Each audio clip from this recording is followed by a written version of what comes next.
So our first thing is the Pledge of Allegiance, led by the elementary.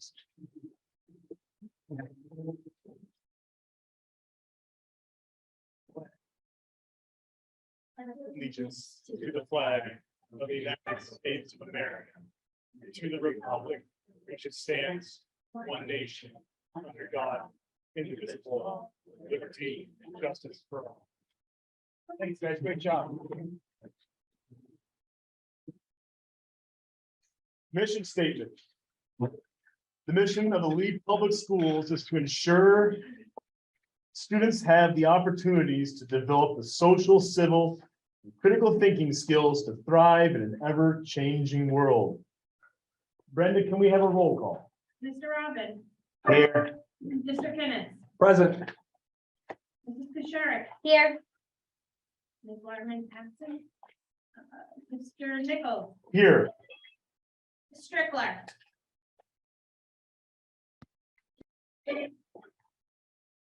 And Mrs. Wadsworth. Here.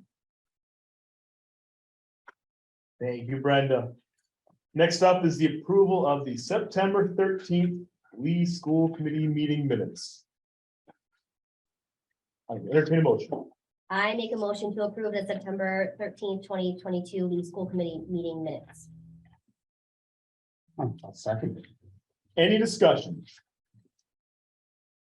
All right, so I do have a note on page 4 under field trip request. We are missing the motions in the minutes. We had the roll call, but we are missing the motions.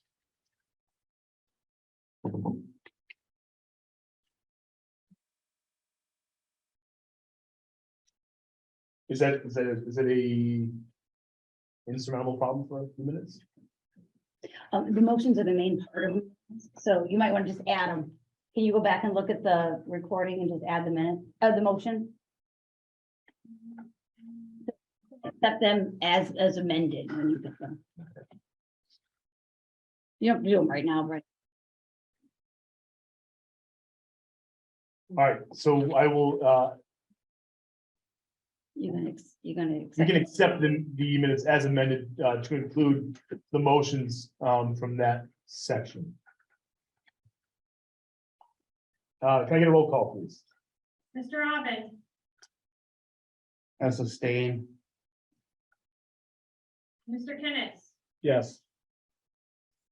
Mrs. Kusharic. Yes. Mr. Nichols. Yes. Ms. Strickler. Yes. Ms. Wadsworth. Abstain.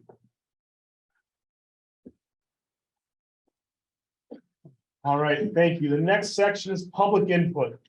Residents of Lee are invited to address the committee regarding items on this evening's agenda at this time. Comments are limited to 3 minutes. Issues raised will normally be referred to the administration or a subcommittee of the school committee. Cancel the timer out.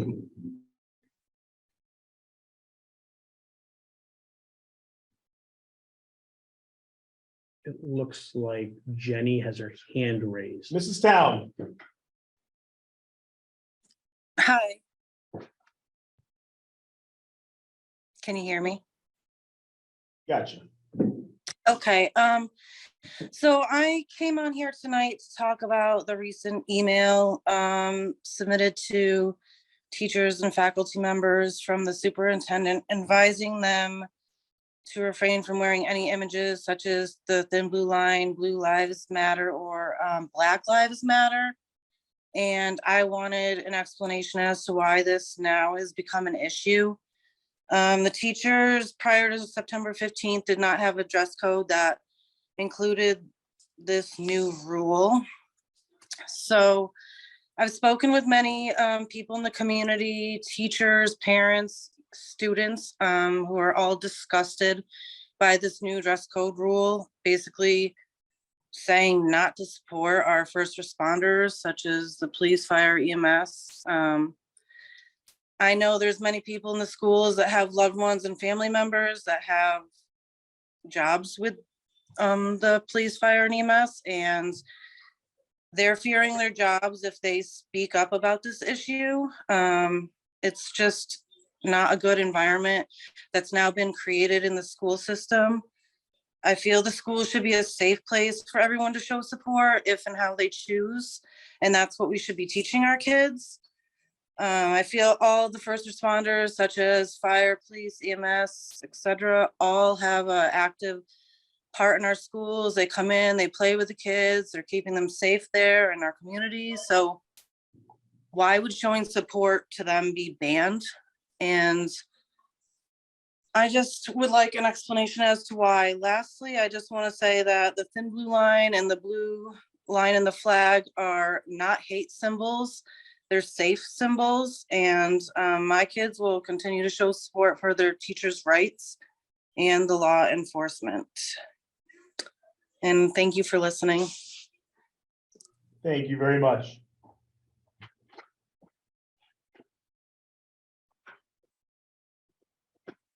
Anyone else?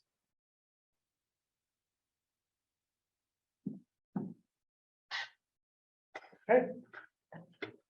Moving on. Reports. We have our student representative.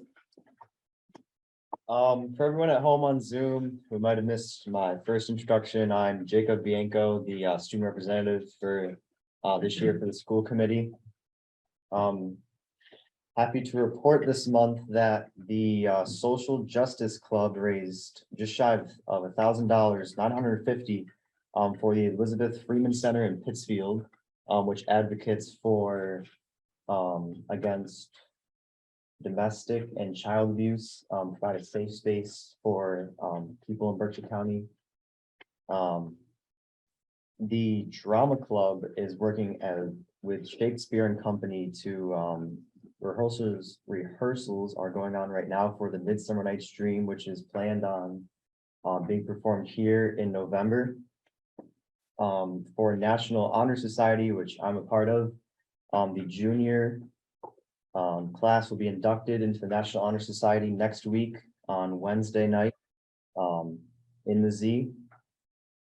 And also the pep band at the home football games will be playing. Although small in numbers, we still show them our support.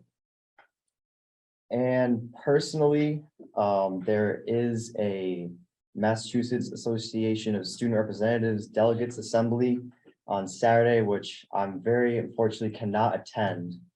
However, the backup Annie Pan will be attending for Lee, and she will be reporting back to me on what she can do in the coming years and what I can do this year.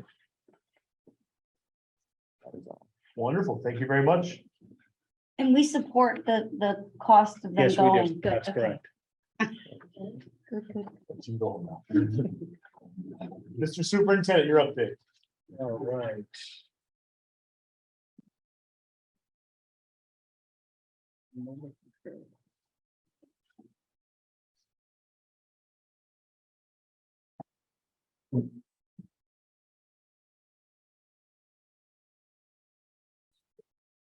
Okay, I will try to be efficient with everybody's time as I usually try to be. Quick enrollment update as of October 1st. You'll see that we've got 643 students. So we've seen a slight decline from the past year. We had a number of students leave the district for varieties of reasons, including some school choice, some moving, some private schools.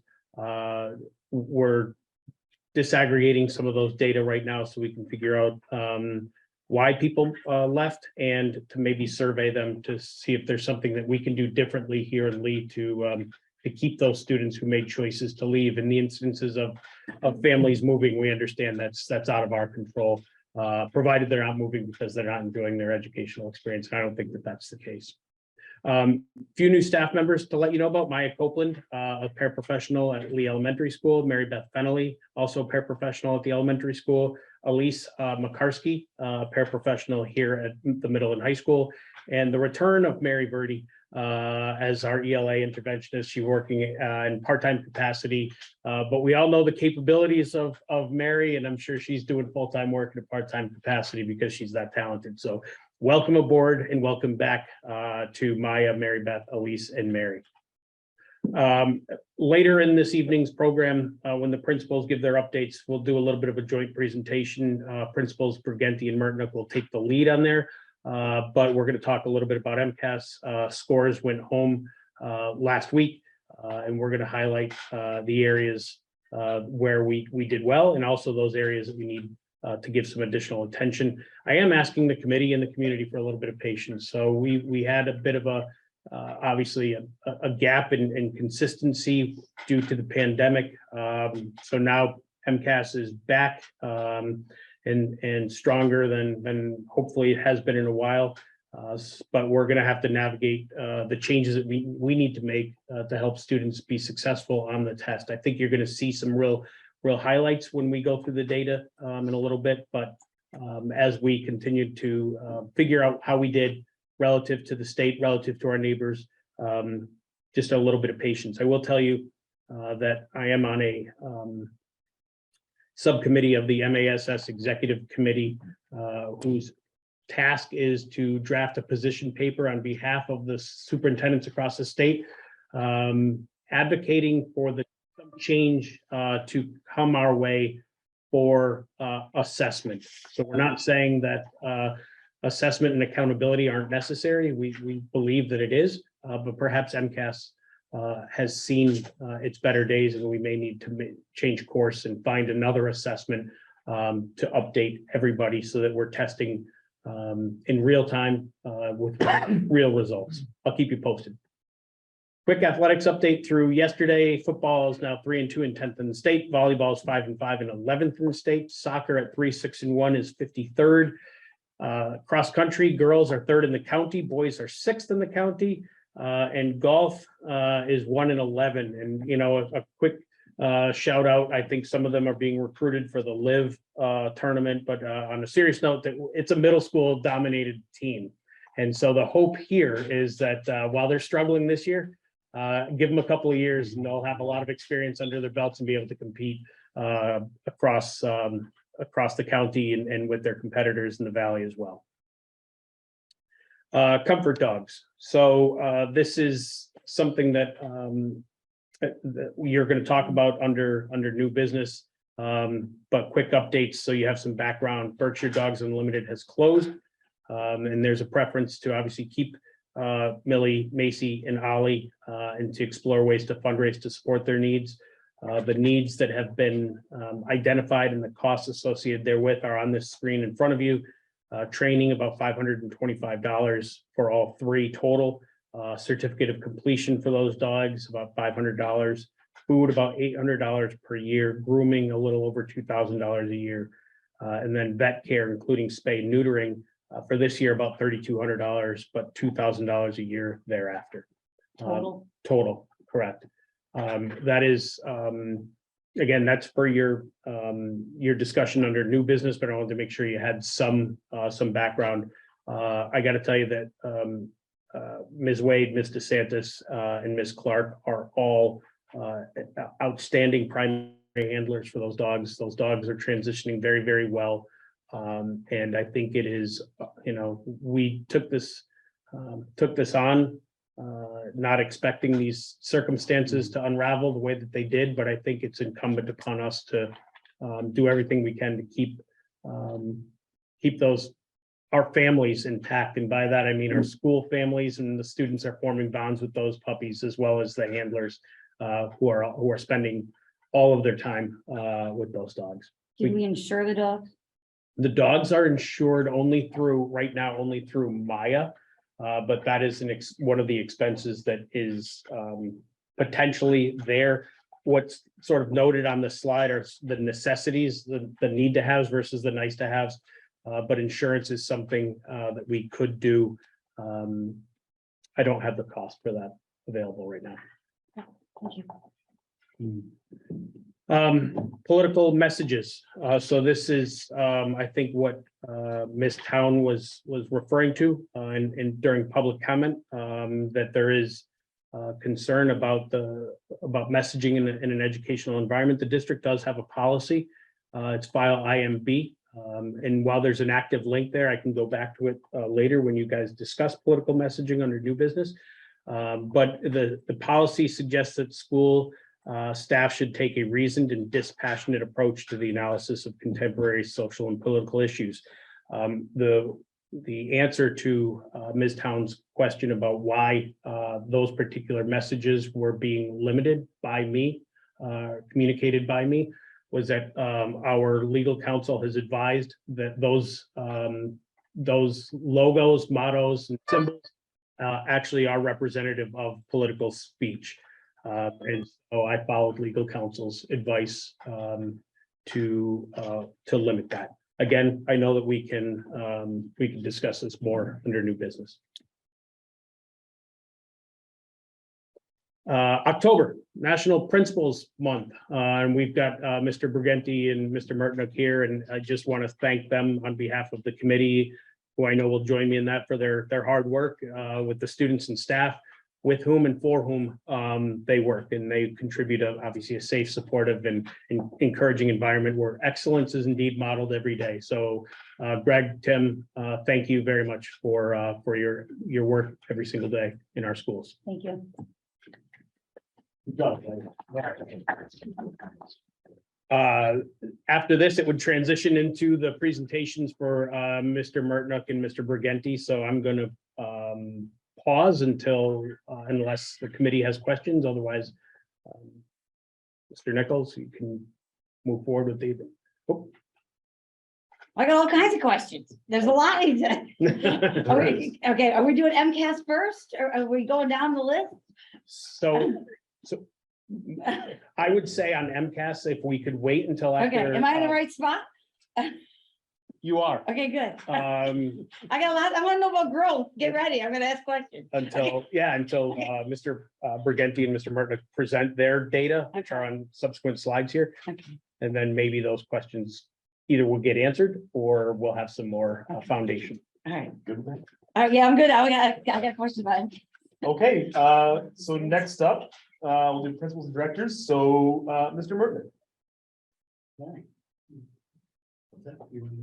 Yeah, I can go first. That's fine. Well, I don't know, are you first? Yeah. Whatever. There's a slide on first. Whatever's easiest for you guys. Let's just follow the slide. The agenda says elementary in the middle, but go ahead. Okay. Whatever goes for you. So my report this month is just the MCAS results from last spring. So on this slide here, the state issues what's called an overall accountability score for every school in the state. This is a percentile, not a percentage. So there's an important difference there to be made. So our school accountability percentile, and there's a whole bunch of things that normally go into that. Chronic absenteeism, graduation rates, MCAS scores, a whole bunch of things, although some of that was changed this year because of COVID. But we're very happy to have a school accountability percentile of 69. What were we last year? What was our They didn't comparative? do it last year, I don't believe. Because of Overall COVID? Percentile. No slide in this? Was there a slide in this at all? Well, there was no accountability percentile next year. When we get to specific areas, you'll see last year's and the year before's scores. That's good then, 69. 69 is Woo! good. So what that means is that we scored higher than 69% of the schools in the state. Yeah, Like schools. Yes. that's phenomenal. Yeah. Three subgroups. We only have three subgroups that are identified here at LMHS. And the first is high needs, which is a combination of low income and special education and ELL and some other areas. And we see that accountability percentile for our high needs subgroup at 86th percentile. Again, we're very happy with that. We're also very happy with our low income percentile of 69.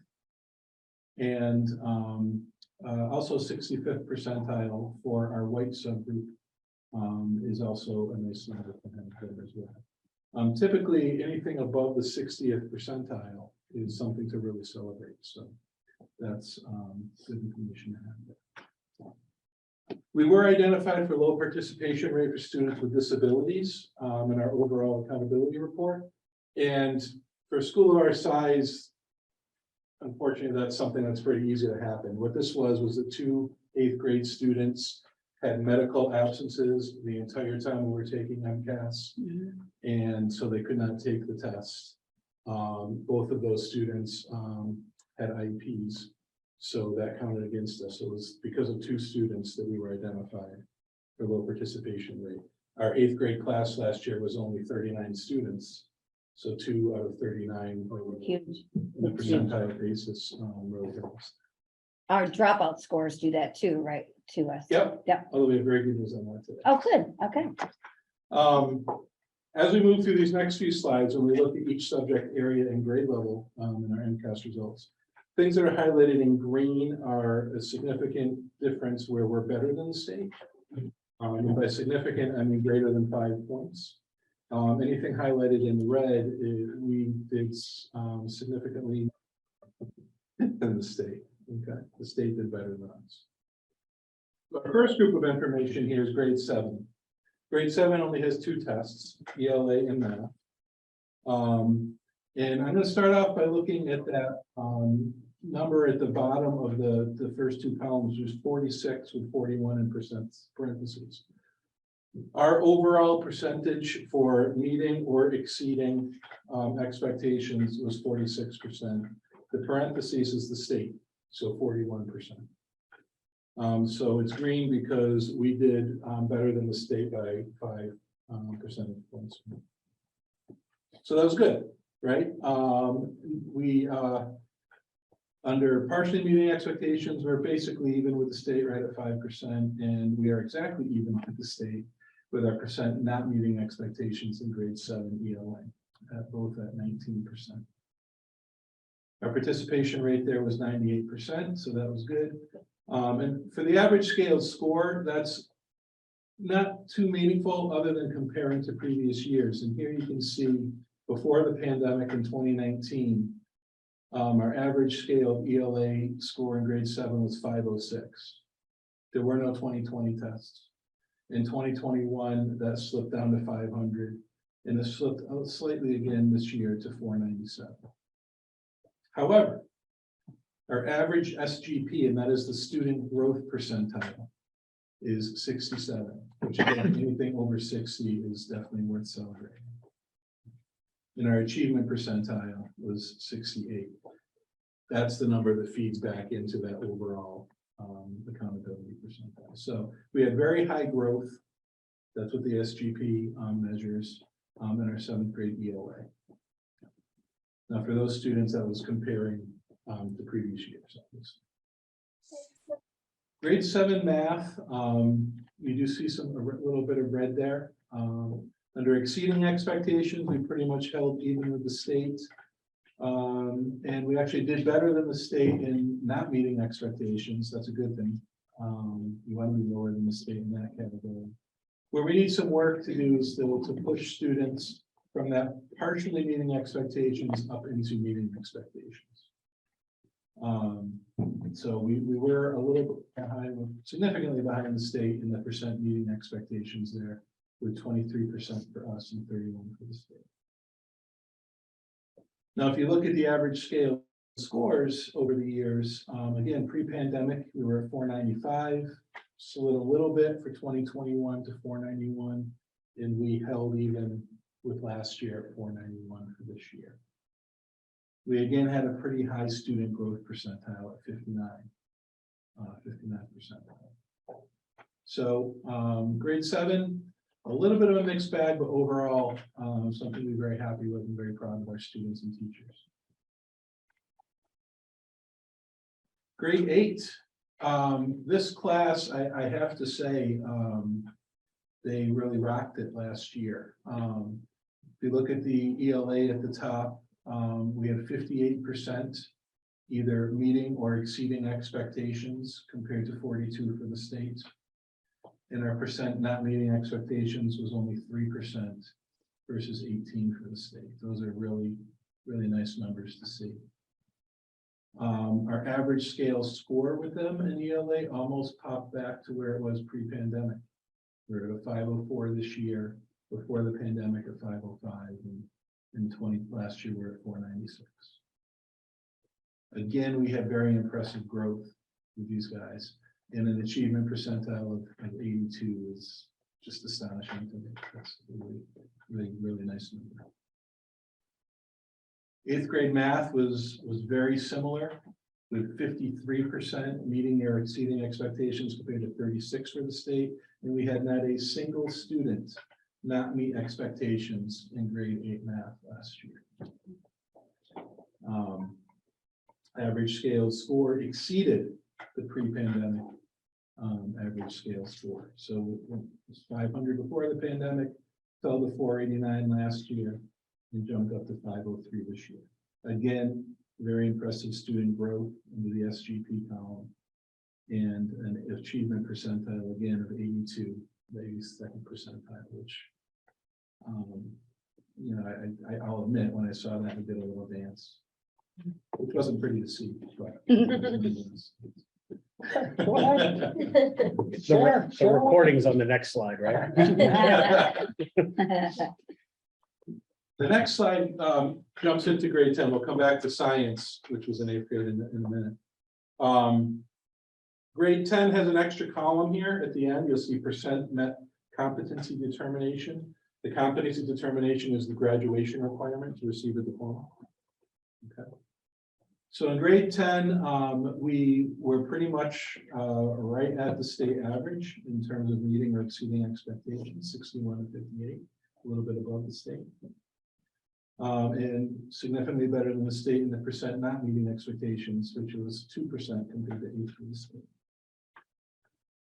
Our average scale score slipped a little bit from last year. And that would be an indication when you have these high numbers that we're matching the states, so do the states.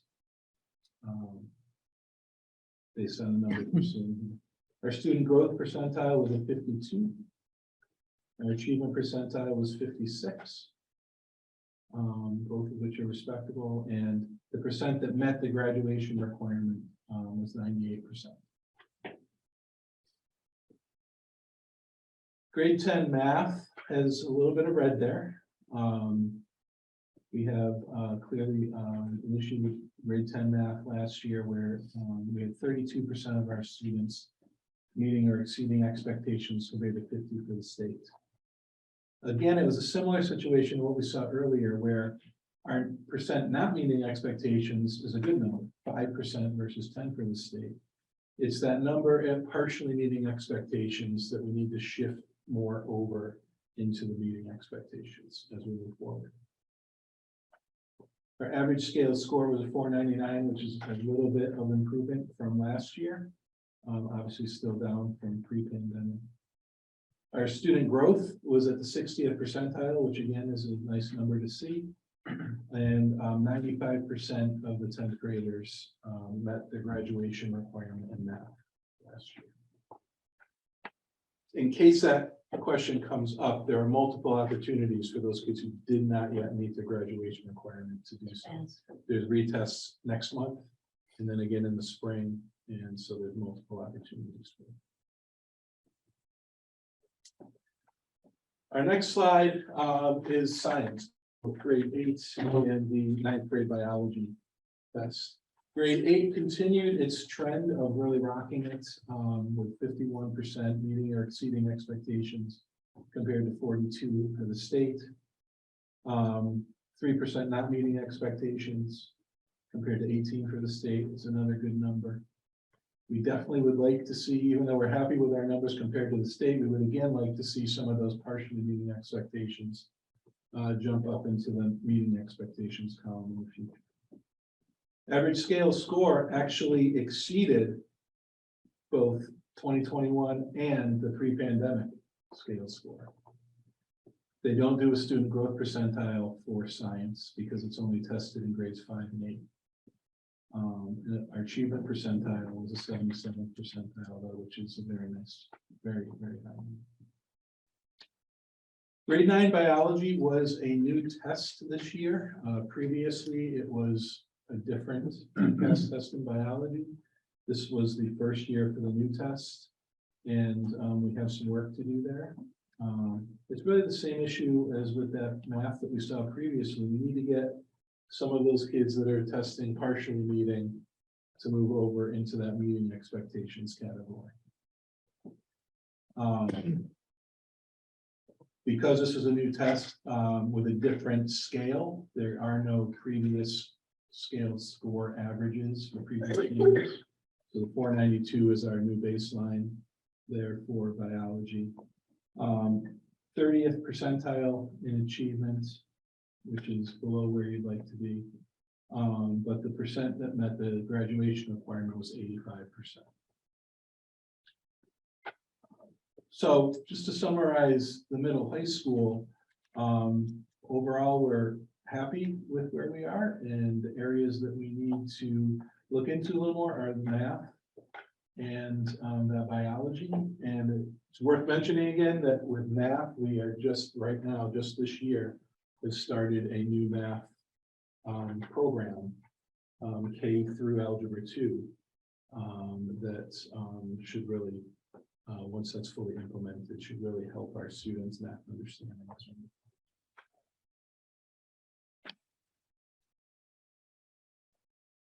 Lots there. Thank you. A lot of good stuff there. Okay.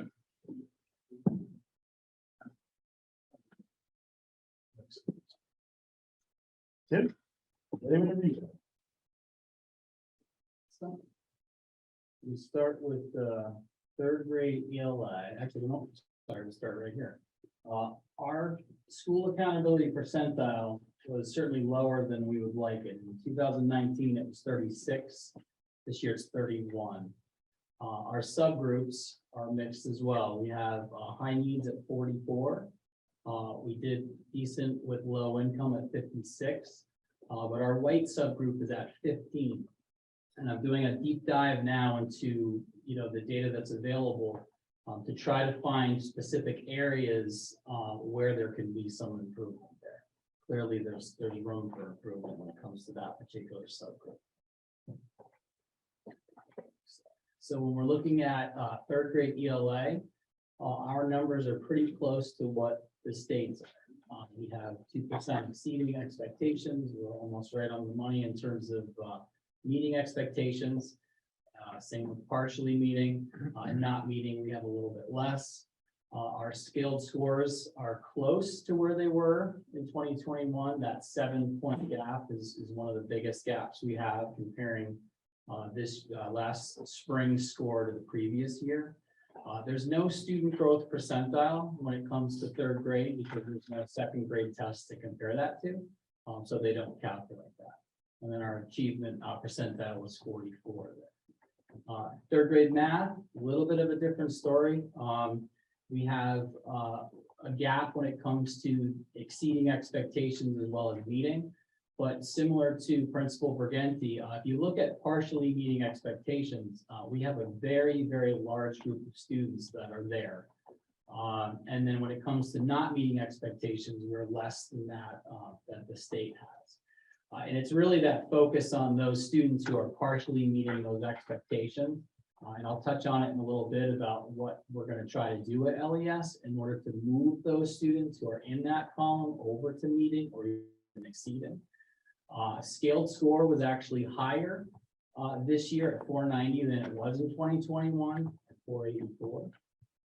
And again, participation rate 100% for both of those tests in third. When it comes to fourth grade, similar pattern where when you look at the ELA scores, they almost match the state.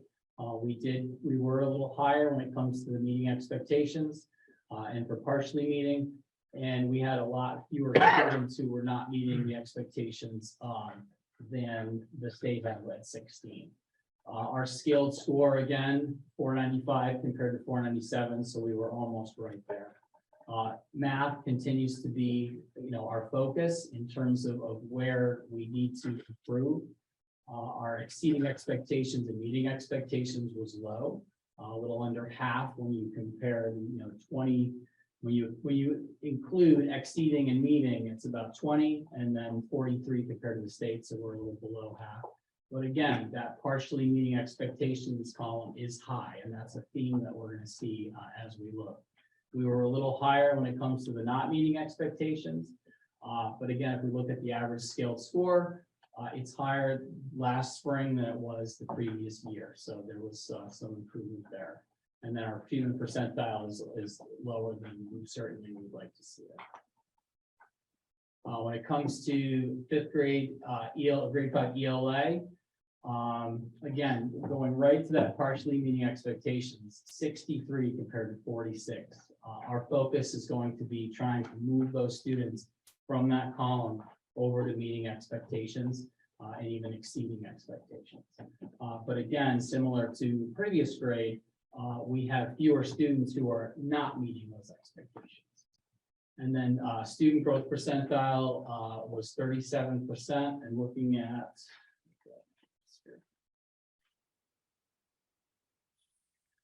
grade 5 ELA, it was 25%, 2021. So we've increased it about 12 points compared to the last time they calculated that student growth percentile. Looking down at math, we have, again, a large number who are partially meeting, and then meeting expectations is lower than we'd like it. But when we go to not meeting, again, we are half of what the state has. And when we look at the average student growth percentile, 68 is pretty high. Our number for the average scale score was within a point from 2021. But this 68%, when you're talking about student growth percentile, is very, very high.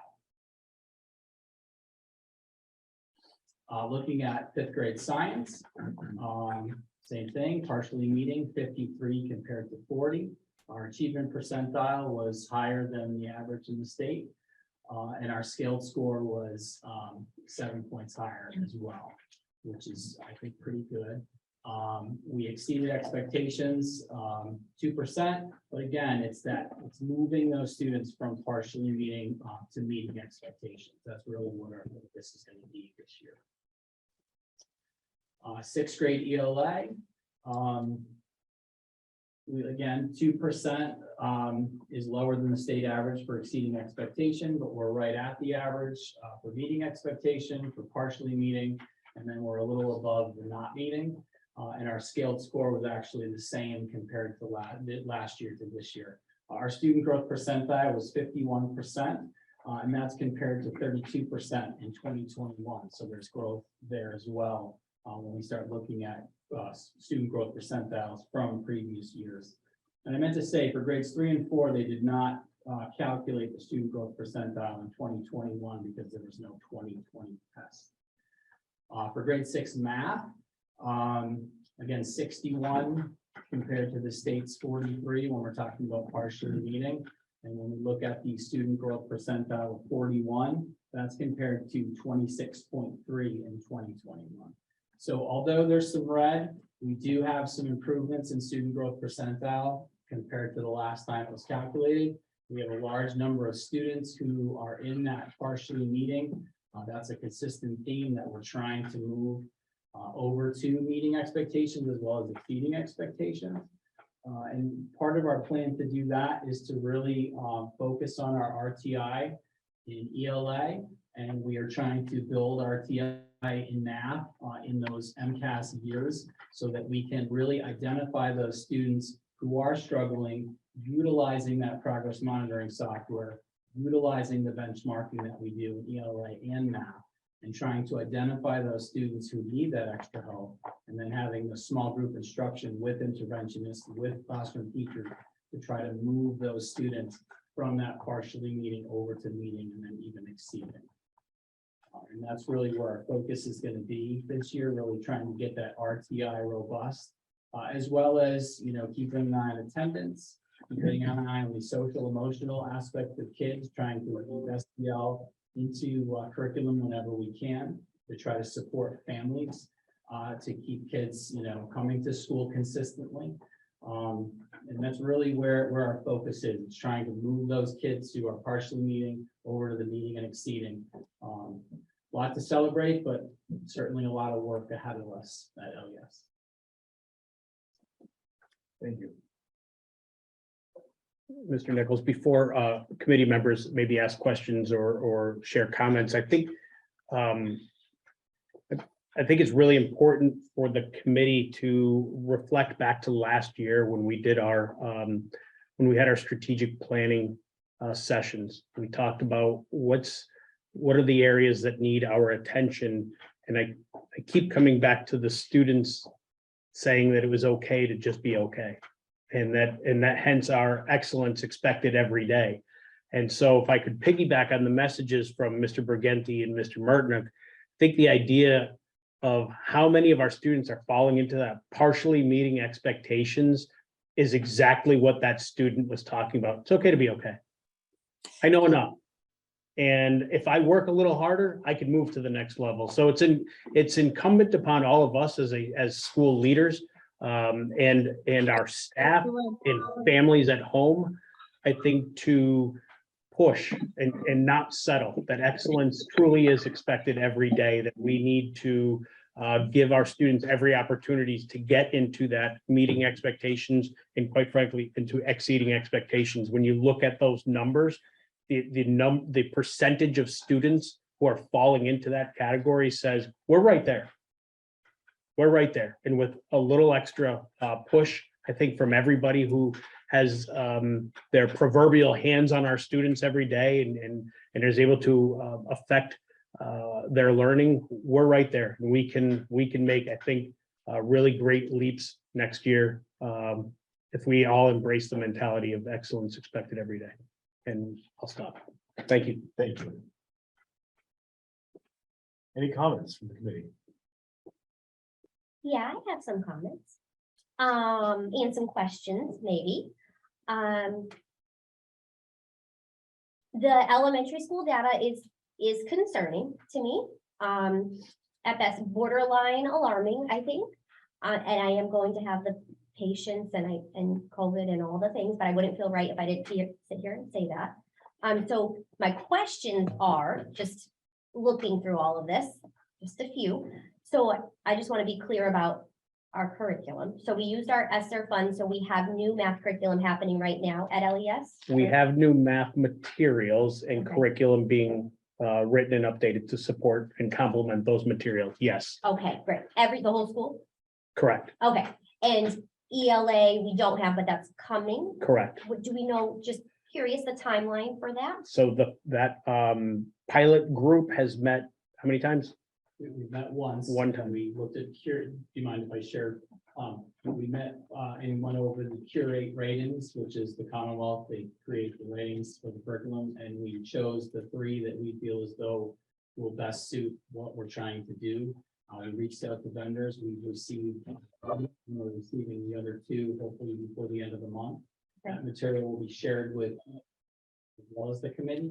And they'll be, not piloting it, but taking a close look at it to see which one we'd like to move forward with, that we feel as though will be best suited for what we're trying to achieve. Okay. So for just timeline, do we think that next year we'll start that or no? I would think similar to math, we would be Starting starting. the next year, okay. The goal, if I could, Ms. Yeah. Shark, the goal would be to have a pilot group decide on a series to invest in, to make that investment sometime in the spring, and to be able to, like we did with math, give teachers the opportunity to review those materials, work on curriculum associated with those materials, so that we could have a full launch next fall. Great. Can someone define what materials means? Yeah, so at the elementary level, it's a textbook series that's going to support English language arts. So So it's not They- curriculum. it's not right. So they're writing curriculum to complement the materials. So we're not buying curriculum, we're buying materials that support some of our existing curriculum, but modifying it so that it is reflective of what is being taught in the order in which it's being presented in those textbooks. So a curriculum would be like a series, a rollout of a plan. Correct. And but materials is supporting curriculum we already have, and we're just modifying what we already have. Yes. Okay, I just want to make sure we're defining and understanding this. So we're enhancing what we already have that we're not getting great results from. I would suggest that the math and ELA materials that we had are dated and. old. Correct. Okay, all right. And at least if everyone has the same thing in the fall, it'll be consistent. Consistent. I'm just looking for some consistency Okay. Correct. within what we're using to maybe help. That was my first thought. Did we buy the right stuff? Did we buy enough stuff? Well, I think that for, we're gonna find out with HMH. That's the only materials we've invested in. We think that it is good, they are good materials, and we are getting professional development around it. I think like many other things, vendors want to make sales, and so we've had to push back on them a number of times to get them to deliver what was expected. But we're working with the state. We have used the state to our advantage in terms of leveraging pressure on HMH when we've found ourselves maybe mildly disappointed. Sure. Sorry. Nicole, you have That's more okay. questions? Just two more real quick things. The next thing, so we were focusing a lot on that, which is exactly what I was looking at, the partially meeting and how we are bumping them up to the meeting expectations.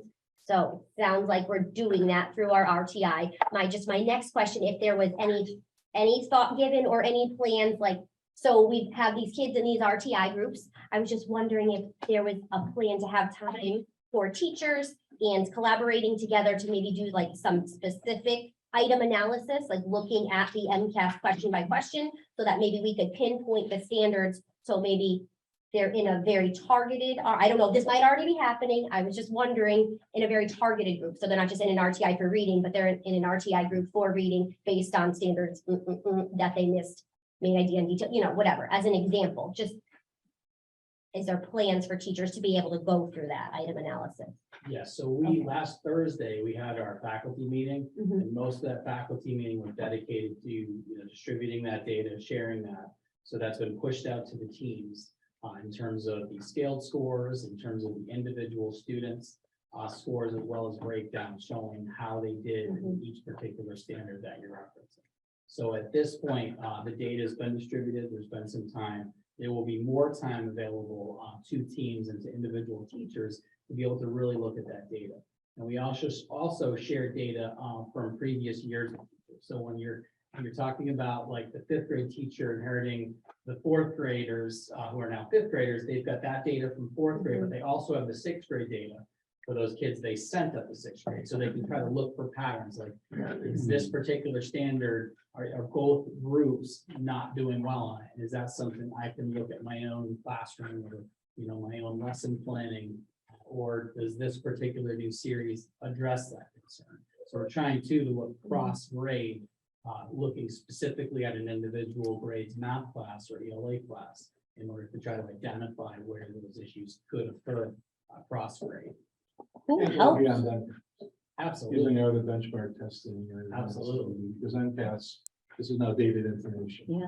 That was my next question. My next question, and the last one was just about, right, so benchmarking and progress monitoring. So how are we making sure that these kids are on the right track to get where they need to be? And what's our data collection like regarding that, into what we're doing right now Right. versus.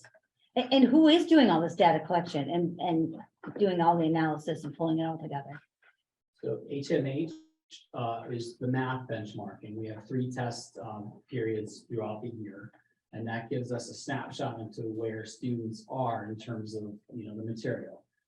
There's a supplement this year that's unique called Waggle, where when those students take that exam, whatever standards they're struggling and modules they're struggling with, it creates a custom program for that individual student to identify you need to be working on these modules. It could even include modules from previous years for those that need that support at a more basic level.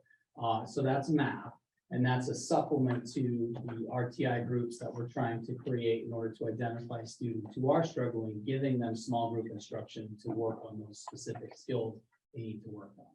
In terms of ELA, we're using a Renaissance Star, and we have specific benchmarking points as well, just like math throughout the year. But we also progress monitor students that we have concerns about. And that could be often, every other week, couple weeks, monthly, instead of doing just the 3. And it's those students that are in that partially meeting that might fall into that category of let's progress monitor this student closely and see where there's growth. And we also level those RTI groups where you might have like an intervention group, meeting grade level group, and then even exceeding. So we're trying to keep those groups fluid. We're trying to make it so if a student is doing well, we can move them to a different group. If a student that might be struggling can move in. That fluidity really makes it so we're responsive. And the data obviously does all the talking and walking in terms of where students would go, which group they would go. So we've always done that to a degree. We're trying to make that more robust. And there's been a lot of conversation, and Ms. Thornton's been involved in that as well, trying to make that RTI as robust as we can and as responsive and nimble as possible. Be able to identify where the issues are and be able to move kids fluidly to whatever group they need. I love Waggle. We just started using it. I love that it's adaptive. Can I do that Yes. at home? Can Waggle be done at home or just in school? Yeah. It can be done at home? Yep. Maybe we can get that information out to families if they want to do that. Last thing is this information, is it going to be, the benchmarking, the progress monitoring, if your student, are the families going to be communicated with and know these? How, When the different, yes, times like are- about their benchmarks and their progress monitor, will that be communicated with yeah, we families? could certainly, I would love that for all families, yeah. because you want to know, you don't want it to be a Mhm. surprise if your child is in intervention all of a sudden, or update So them how what, they're doing. if it's okay, what I'm hearing no, is no, no. notification that it's going to take place and then results following Yeah, the not even that it's administration. going to take place. Okay. I just think it's important for families to know how their Kids are doing. students are doing Sure. on benchmarks and progress monitor throughout, so that they have a better understanding, so they don't just maybe See it. like see this or a report card or something. Yeah, to know along the way, I think would be very helpful. It all done. And I just have one comment. I quickly did a 7-year trend to see how we're doing. So this isn't new for Lee, right? We have a problem with math, especially in, I think I did 4th grade. So in 2016, we were 38 with no state benchmark, then 53 to 39, 49 to 39, 55 to 39, nothing in 2020, 62 and 21 and 56 and 4 to 40, right? Mhm. So this is something, a trend, but I think the school committee would like to see, I know as a member, I'd like to see the trend. And I know this is like an uphill battle, but it looks like you dropped a little bit from 62 to 56. Not great, but it's a drop, right? But we have a whole group of students we have to help, and it's something that group Lee is struggling with. So I think this board needs to help the students in that pocket. Either it's a systemic issue with maybe an age, or how are we comparing to other districts? And if they're doing better, what are they doing? And what can we do to mimic that? I mean, this isn't reinventing a wheel. This is figuring out what's going on and helping our students to do that. And if it's money, can't we ask the state for, I mean, clearly we have an issue. Can't we identify it and say to the state, help us? Well, we certainly can ask. They ask, Yes. right? 62, yeah. Mhm. That's exactly. Hi, thank you. Thank you for all of this reporting. This is really great. And I think it's well known that I'm not a huge fan of mandated tests, because I worry that we end up teaching to the test instead of allowing our fabulous teachers to teach to the students for their learning. But that aside, you both had mentioned sort of a deep dive. So listening also to what Andrea and Nicole were saying, perhaps you can report back on what your findings are from these deep dives and give us updates on some regular basis, just to keep the learning, because as Andrea said, it would be great to understand a little bit more and help us as school committee know how we can support you all and the teachers and the students especially. Thanks. Here send you guys a link to the report, unless you already. All right, so that was MCAS from both schools. Do I think the principals had anything else to report to the committee? It's a lot, a lot of numbers. But thank you very much. Moving on to special education, Jen. So, not a lot for special education. There are a few things, upcoming.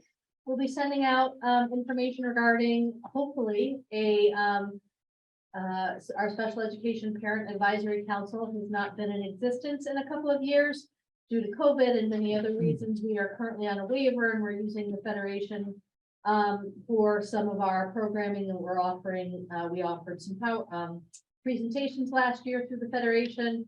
So I am going to be having a meeting in early November that will be coming out. The school committee will, I'm sure, receive that from Superintendent Richard. And we will hopefully be able to have some people present. We'll go over what basically the basic rights of special education and what parents have as rights within special education. The goals, of course, first, a CPACs, the Special Education Parent Advisory Council, is parents will understand their rights regarding special education. You do not have to have a special education child to be a part of the CPAC. It's really important for parents to know that. Collaboration between family and school personnel will be enhanced, and parents and school personnel will participate in special education matters as knowledgeable partners. And the CPAC could make presentations or report to the school committee if you would like that to occur. I'll keep you updated on that progress, and hopefully we will have a new CPAC underway soon. The IDEA grants related to special education have all been submitted. We're just awaiting approval, which hopefully we will have any day. There are still several open positions. Those will actually be reposted. I will get them to Brenda in the next day, and then we'll probably have them up by the end of the week. And of course, we are always in need of substitute teachers and paraprofessionals. So if anybody is interested, please reach out to the business office. And that is all I have. Thank you very much. Anything for facilities? Very quickly, we're still waiting on the town to get to work and put their shovels in the ground to get the pad placed for the fitness equipment outside. And we're waiting an update from Corbin on the delivery of the bleachers for installation. Bleachers are here? Not yet. So we do have every expectation those will be installed and ready to go in time for winter sports. What are people sitting on for the games? There's some feet. Are there? some risers with chairs for volleyball. Thank you very much. Anything else? All right, moving on to committee reports, finance subcommittee. Mr. Gibbs. Well, thank you. Earlier this week, last week, we had a finance subcommittee meeting, and we had some warrants that were approved by the finance subcommittee. The first one is the account payable, which is a total amount of $134,170.09. And as you can see on the description, this is what the amounts went to. The Worth Group, William Sadler, Hillcrest Education, Xerox, Kamali Electric, and Valley Educational. Thank you very much. Is there a motion? I move to accept the warrants for $134,170.09. Thank you, Betsy. Second. Thank you. Brenda, roll call, please. Oh, I'm sorry, any discussion? Good. Sorry, Brenda. Mr. Robin? Yes. Yes. Eric? Yes.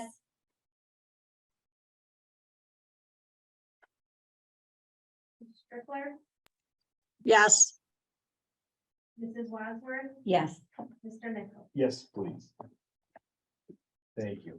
The next warrant, which was approved by the finance subcommittee, was the payroll in the amount of $566,184.59, which is aligned with the budget projections. Thank you very much. Is there a motion? I have a motion that we accept the payroll warrant for $566,184.59. I second. Thank you. Any discussion? Roll call, please. Mr. Robin? Yes. Yes. Mrs. Fisher? Yes. Mr. Nichols? Abstain. Ms. Strickler? Abstain. Mrs. Wadsworth? Yes. All right, moving on to old business. We have an update on our vaccination policy. Mr. Robin. Yes, this policy subcommittee met on 10/5/2022, and as we met and discussed what to do with the vaccination policy, we decided to revoke it and we like the motion to carry on removing the policy. Make a motion to revoke the vaccination policy. The current vaccination policy.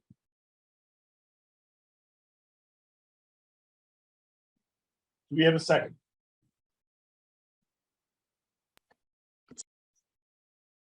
Can I second it? Yeah. I second it, sorry. Thank you. Any discussion? Can I ask why? Because we feeling that now there's a lot more out there in terms of getting the shot and the boosters, and for kids now at certain ages, we get the shots. Then we figured because all that's in place now versus when we first started, a lot of it was in place at the time. Any other further questions? Would this would this remove the mandate for any new hires, or is this ongoing for our current employees or past employees? I believe that if you remove the policy altogether, there is no policy in place that would mandate COVID vaccinations for any employee, regardless of their tenure. Yeah. Yeah, Did anyone lose their job for not having this vaccine, for not being vaccinated? Mr. Richard. So we did have two employees who left because they couldn't comply or would not comply with the policy. And what is the position of Lee Public Schools on vaccination now? Or as the current policy reads, No, as a committee, committee, and during a global pandemic, a vaccination was, I assumed we adopted this as a protection against a COVID-19 pandemic. So are we now saying that we do not endorse any protection against this? I think when we first, as time has passed, I think we've all learned that. And back then, when we made the policy, when you were vaccinated, it was thought that you couldn't spread COVID-19. Mhm. And now it's clear that even if you have the vaccination, you can still spread COVID. So I think I wasn't part of the policy thing, but that's why I think that this was determined that we can revoke it, because there's really no need. It's not preventing the spread of COVID-19 for vaccination. That's my understanding. my belief, my opinion, and I say this as the person that brought this issue before the committee originally, is that I looked at it at the time as carrying on the hard work that our school had done already to keep our doors open and keep our students in classes. And I think I wasn't on the committee at the time, at the beginning of the pandemic, so the glory goes to everyone that was there. There's no glory in it. Well, I know, but you know what I mean, like the committee at the time, along with administration, did the hard work of keeping our kids in class as much as possible.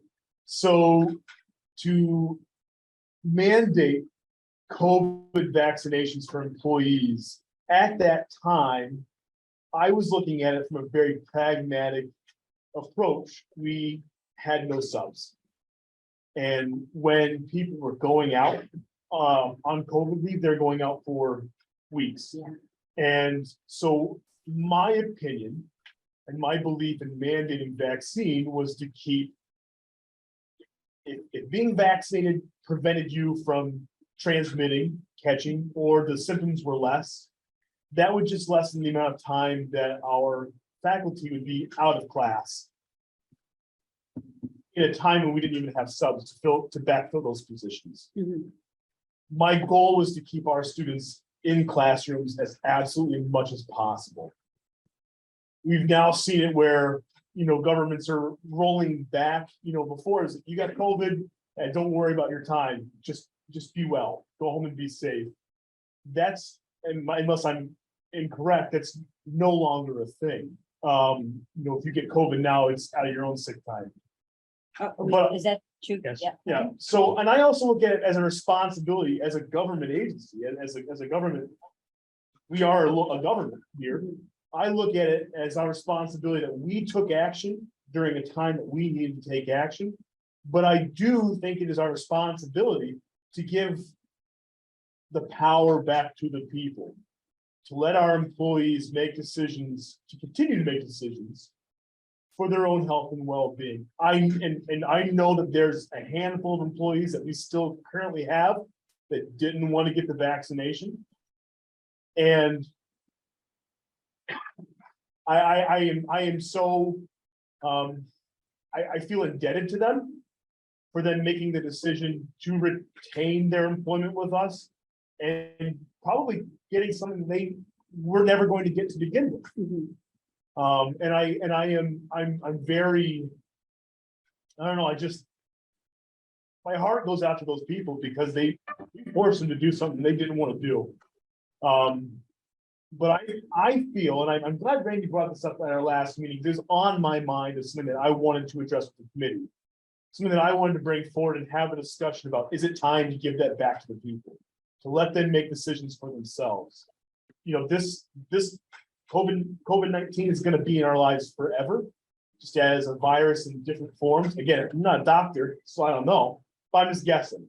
It's going to be around for a long time. At some point in time, we need to relinquish the control and give it back to the people. Let people make decisions for themselves. That is my opinion. I welcome yours. I agree with what you're saying, but I do have to say, I feel conflicted only because of what you said. Like, we know there are people that didn't want to do it, and we made a policy for that reason, and now we have a whole staff of people that did do it when they didn't want to do it, and now we're going back on what we were. I just wish I knew this, for me, I feel a little unprepared. I wish I knew we were revoking it. I probably would have read it a little closer. So I just don't feel prepared to vote. So if I vote in the negative, it's not because I don't agree. It's just because I don't feel very prepared. And Go ahead, and that's fine too, but I think even in our policy, we didn't address booster. Well, and that's the thing. So boosters, So- even if we leave this here, it's mute because boosters are done. And that was probably the premise of revoking it, because it's moot now, right? It Right. is, because, It's there's actually nothing- dormant, right, right? So even if it stays here, it's not doing anything Right. because people are beyond this. right. Right, so I guess I just would like some time to read it to see, but if you wanted to do a vote, I'm fine with that too. And Betsy has her hand up. Okay. Yes, Betsy. Two questions and one statement. One, there is currently a government campaign to get your next booster, but they're calling it revaccinate. So just in the world of going by government, there is a government campaign promoting that right now.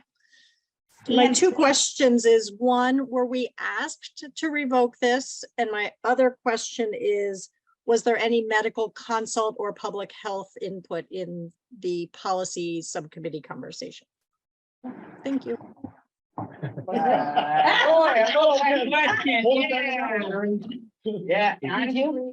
Mike, no, if you want me to answer. Yeah, that, go so- ahead. So there was no, the only ask came from Mr. Kinnis at the last meeting in terms of taking action on the policy.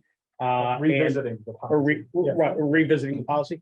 There was no medical professional consulted during any stage of the policy subcommittee meeting or since then about whether any action should be taken. Thank And you. in this policy, do we even define what fully vaccinated means? So there you go. Right, like, so what is fully vaccinated to someone? You could be fully vaccinated with 2 doses. And if we hired someone tomorrow, then That was the expectation when the policy was put in place, was that you get you get your first and second dose, was the expectation to meet that, but it has not evolved since then. Right. I guess I have I mean, I hear you, Kurt. I hear you. I guess, you know. I live this every day. I understand. And I guess kind of going up with what Andrew, the comment or a comment you made, you know, I guess I appreciate the work that the policy subcommittee did in the last meeting about talking about this issue. But I guess my concern is that the policy subcommittee met and had a meeting about an issue that we haven't discussed in a year and a half or over a year. You know, and this is no slight policy subcommittee, but it's a smaller sample size. It is only 4 people. And so if you have a 7-member committee, you know, this discussion could have gone a completely different way in full committee prior to going to policy subcommittee, where that subcommittee makes recommendation to the full committee. So I guess that's just kind of maybe more of a procedural issue that I have, or then I guess procedural issue that I'm bringing forward. And they did exactly what our subcommittee does. A member brought it up. They went to subcommittee, they discussed it. That's the work we asked them to do. They made a recommendation. Here it is. They did exactly what they were supposed to do. I like. Yeah. But if the current policy is moved, and then is it revoke it and then have the subcommittee revisit on some other language with the vaccination? Well, there's a little bit that's in here, though. If I'm a new employee, I have to be fully vaccinated to be Yes. hired. So it does have some that teeth, right? And so is it preventing us from getting new employees? Is it protecting some? I mean, I do believe, so if you read the CDC guidelines, they recommend vaccination as the first line of defense against COVID-19. And so are we going by, what is I guess my question is, what is the premise of our board again, for the first line of defense of COVID-19? Do we believe in science directs that? Or do we believe in herd immunity? I don't know. What does this board believe in for the protection of COVID-19? And then does our policies guide us? And sometimes just going with the science, because we're not scientists, is the easiest way to go. And I'm a doctor, no. I'm also not a Well, hygienist it's like, when it comes to mold. There's other things that I'm not. recommending and mandating are 2 different. Absolutely. So if you go with the science of what CDC is, they're rolling back its recommendation. They're not saying mandate. And on top of that, like right now, our policy says like fully vaccinated. Well, that's the 2 rounds, the first two rounds of the vaccine. So that was accomplished by, you know, the end of 2020. December of 2021. 21. So now we're looking at almost a full year where we've had variants, you know, we've had boosters. So, you know, you have people that could have been fully vaccinated from December. That are they still vaccinated against the variants? I think that one of the pieces that I don't know if it came up, I don't know that it was clear, was the policy subcommittee's take was that now students can also take advantage of vaccination. So prior to this. And we don't require students to be fully No, vaccinated. that's correct. We do not. Okay. But when this was instituted, students did not have access to a vaccination. And so that was a preventative measure. Now there is an opportunity for students to be vaccinated. I'm just relaying what was talked about in the committee. What have other schools done? I don't mean to say, you know, I don't- but like, what is I think our we were in a history? very small subgroup of districts that had this policy Oh, in place. look at So us. I don't know that, I think that's- I don't know, It is. I wouldn't even know who to reach out to. Maybe Berkshire Hills might have been the only other one. But I guess right now we're talking about, because our whole staff is vaccinated. So right now with this, we're only talking about new staff being hired, right? That's a small tiny group that we're talking about, whoever is new. I mean, I don't. So we have a motion on the table, right? We do have a motion. Is there any other discussion? Brenda, a roll call, please. Mr. Robin? Yes. Mr. Kenneth? Yes. Mr. Fisher, No, Mr. Nichols, Yes. Ms. Strickler, No, Mrs. Wadsworth. Vote your conscience. I- Okay, so here's what, no. Okay. Did you vote? I did. Yes. So now it's a tie. Fails. Okay, so no, so ties don't mean a fail. They just mean we revisit it another time. It's not a fail, it's an even. And we also don't have the full committee here as well. That's right. And One of our members is, so maybe it's a good idea to table this issue to the next meeting. And that way it gives the members of this committee time to develop maybe a more informed opinion. I'm And not we'll- saying, and I just and wanna read again, it. no slight to anybody that did any work in this policy or. no, has because any thought. I do think, I do think maybe it's time. I do. But I'm gonna vote no. Okay. We will So we table, can read it. I Let's- just, because I did not do my homework, full disclosure. so we will table this issue Yeah. until our November meeting. Mr. Alvin, we're also going to table the other issue. Okay, that's fine. What's that? Explain to you. Oh, okay. Yeah, well, fine. So does the subcommittee have to do any more work on it or? I don't believe so. The subcommittee doesn't have to do any more work on the vaccination policy. No, we're just gonna talk about it again. Okay. It'll be old business again. Okay, thank you. You All did right. great. Thank you. I love the questions though. Thank you for the I questions. didn't know. All right, so next moving on to new business, delegate designation. MASC, every school committee gets a delegate at the delegate assembly, and they have resolutions that they vote on, and it's how we represent ourselves in a legislative initiatives, and you vote on one member to send, and they vote for the board. I'm happy to volunteer to do that. I also think you all should go to the conference because it's totally fun. thank you for volunteering. Okay. Yes, thank I you all need you to hearing. vote. I need you to vote. So Oh. I would accept the motion, right? To Yes. send Mrs. Let me Wadsworth represent you. and let her represent us. So moved. Second, Is there any discussion? just that I think it sounds great. Yeah, Me too. Or yes, Andrea, yes. Brenda, a roll call, please. Thank you. Thank you. Mr. Yeah. Alvin, Yes. Mr. Bennett, Yes. Sure, yes, Mr. Nichols, Yes. Ms. Strickler, yes, Mrs. Wadsworth. Yes. Awesome, great. The next item is the future of Berkshire Comfort Dogs relationship.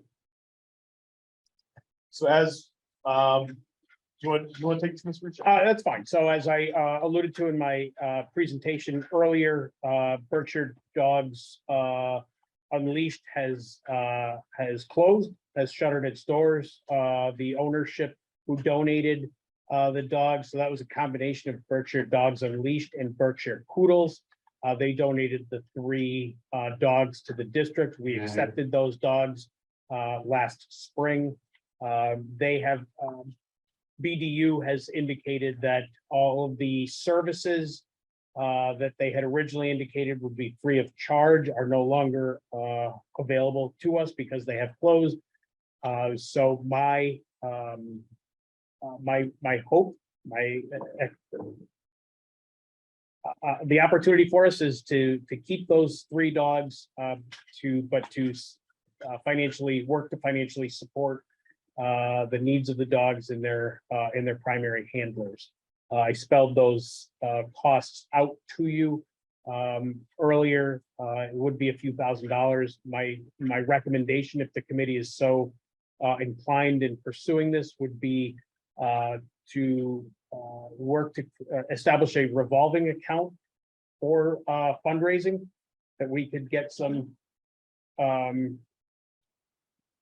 do some outreach with the community to try to secure funding that we could put in there so that it's not coming out of, I would suggest, general taxpayer dollars, but out of those people who are interested in supporting the work that's being done by those dogs and their handlers.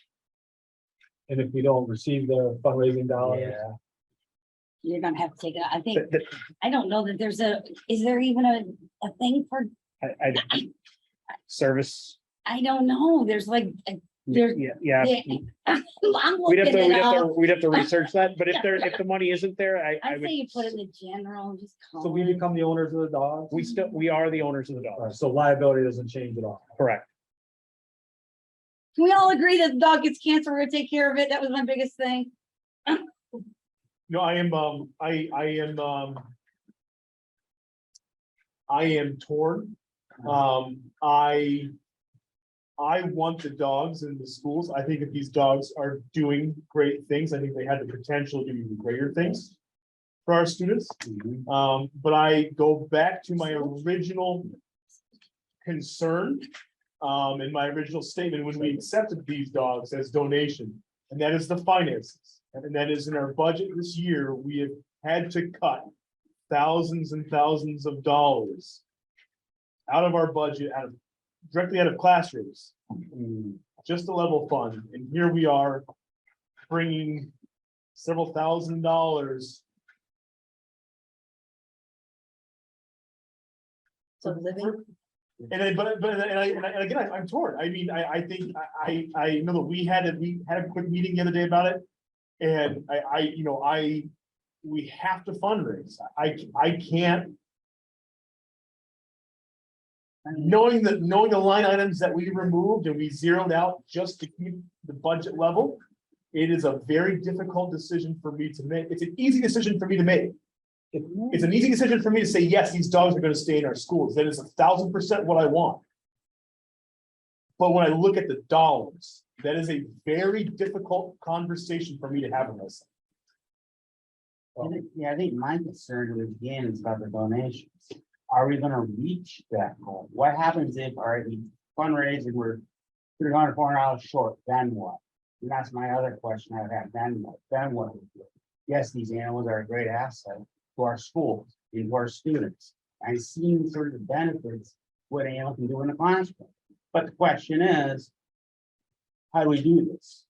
And that's what I'm concerned with is what happens when we fall short in terms of donations. How does it become sustainable? In next year's budget, and if you can't fundraise, what do you cut?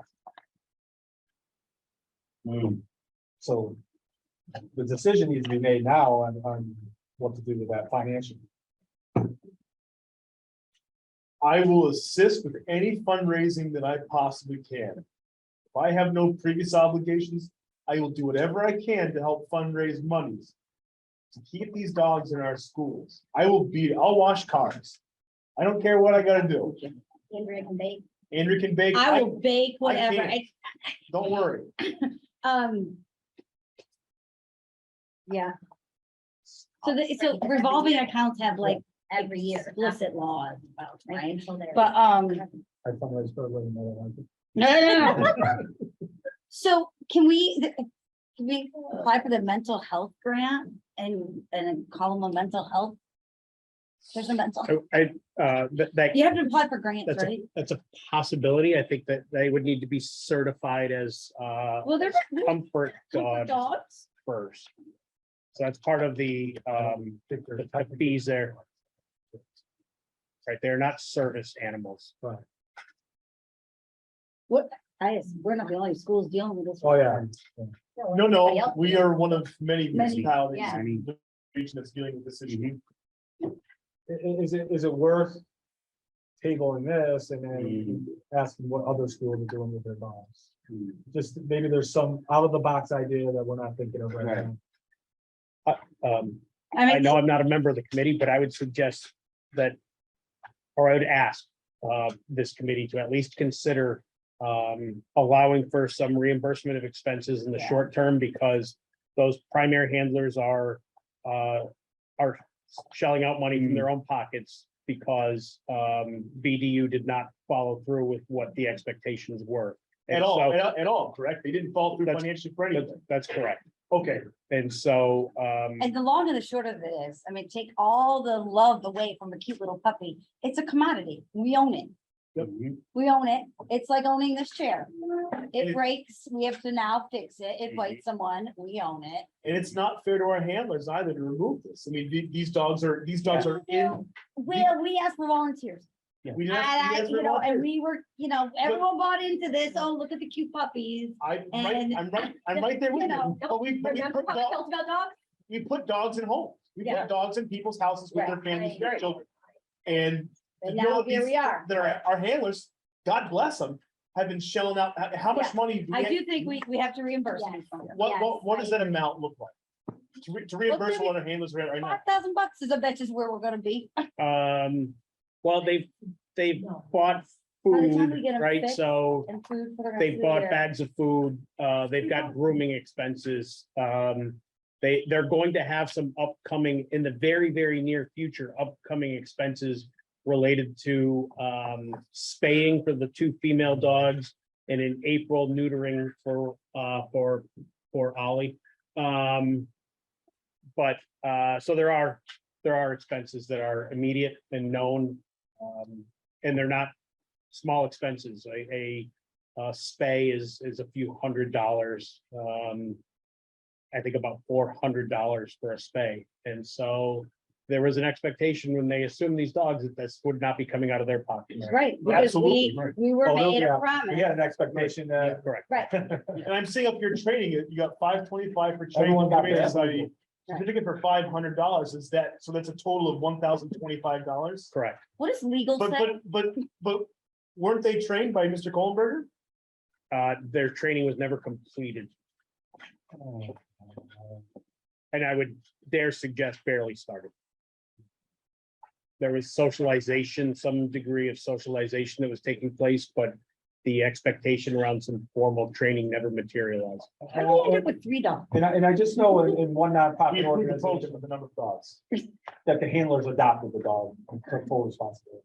I mean, our handler is willing to do that. Can we have a conversation with them to take a full adoption? You can't? I don't know, I'm like, Oh. yeah, I had a conversation with them, and Yeah, we're not purchasing dogs from Lee Kohlenberger. He donated those dogs to the school. Those dogs belong to us, not Mr. Kohlenberger. That is not on the table. That is not an option. while there are, I think there are some differences in situations between the handlers, Yeah. where some are maybe more willing to just say, forget it, I'll assume all responsibility, provided I'm still able to, bring the dog and to school and to function as a comfort dog. dog belongs, I think, Right, dog right. belongs to the district. Right, there are I think- others who are less interested in that. I think we took the responsibility, we made the vote, they're property of the district. Well- I just have to say this now, I can be gone, but dogs, we're teaching children about love and compassion, and we're using these dogs as comfort, right? Is that what we bought into this? So that children can feel safe at school? I think there's an inherent responsibility to the health of that dogs. And if they get sick, I would hope that this board stands behind that. And a dog that gets cancer, and I've said this, is a $20,000 bill.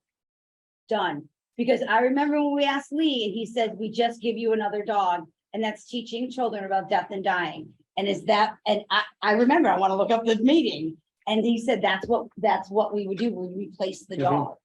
And I was mortified by that. Because is that what we do to your person? I mean, I don't. You don't have animals. I don't have animals. Remember how I? I mean, feel about them? who would have thought it would have gone sideways like this? So whatever decision we make or don't make tonight, and Betsy's hand is raised. Betsy, We're go gonna- ahead. But we're gonna be stuck for like 15 years. Yes, for the well, duration. 12, I don't think these dogs live that. Okay. I think they're mid-sized dogs. Our kindergartners will They'll learn live that long?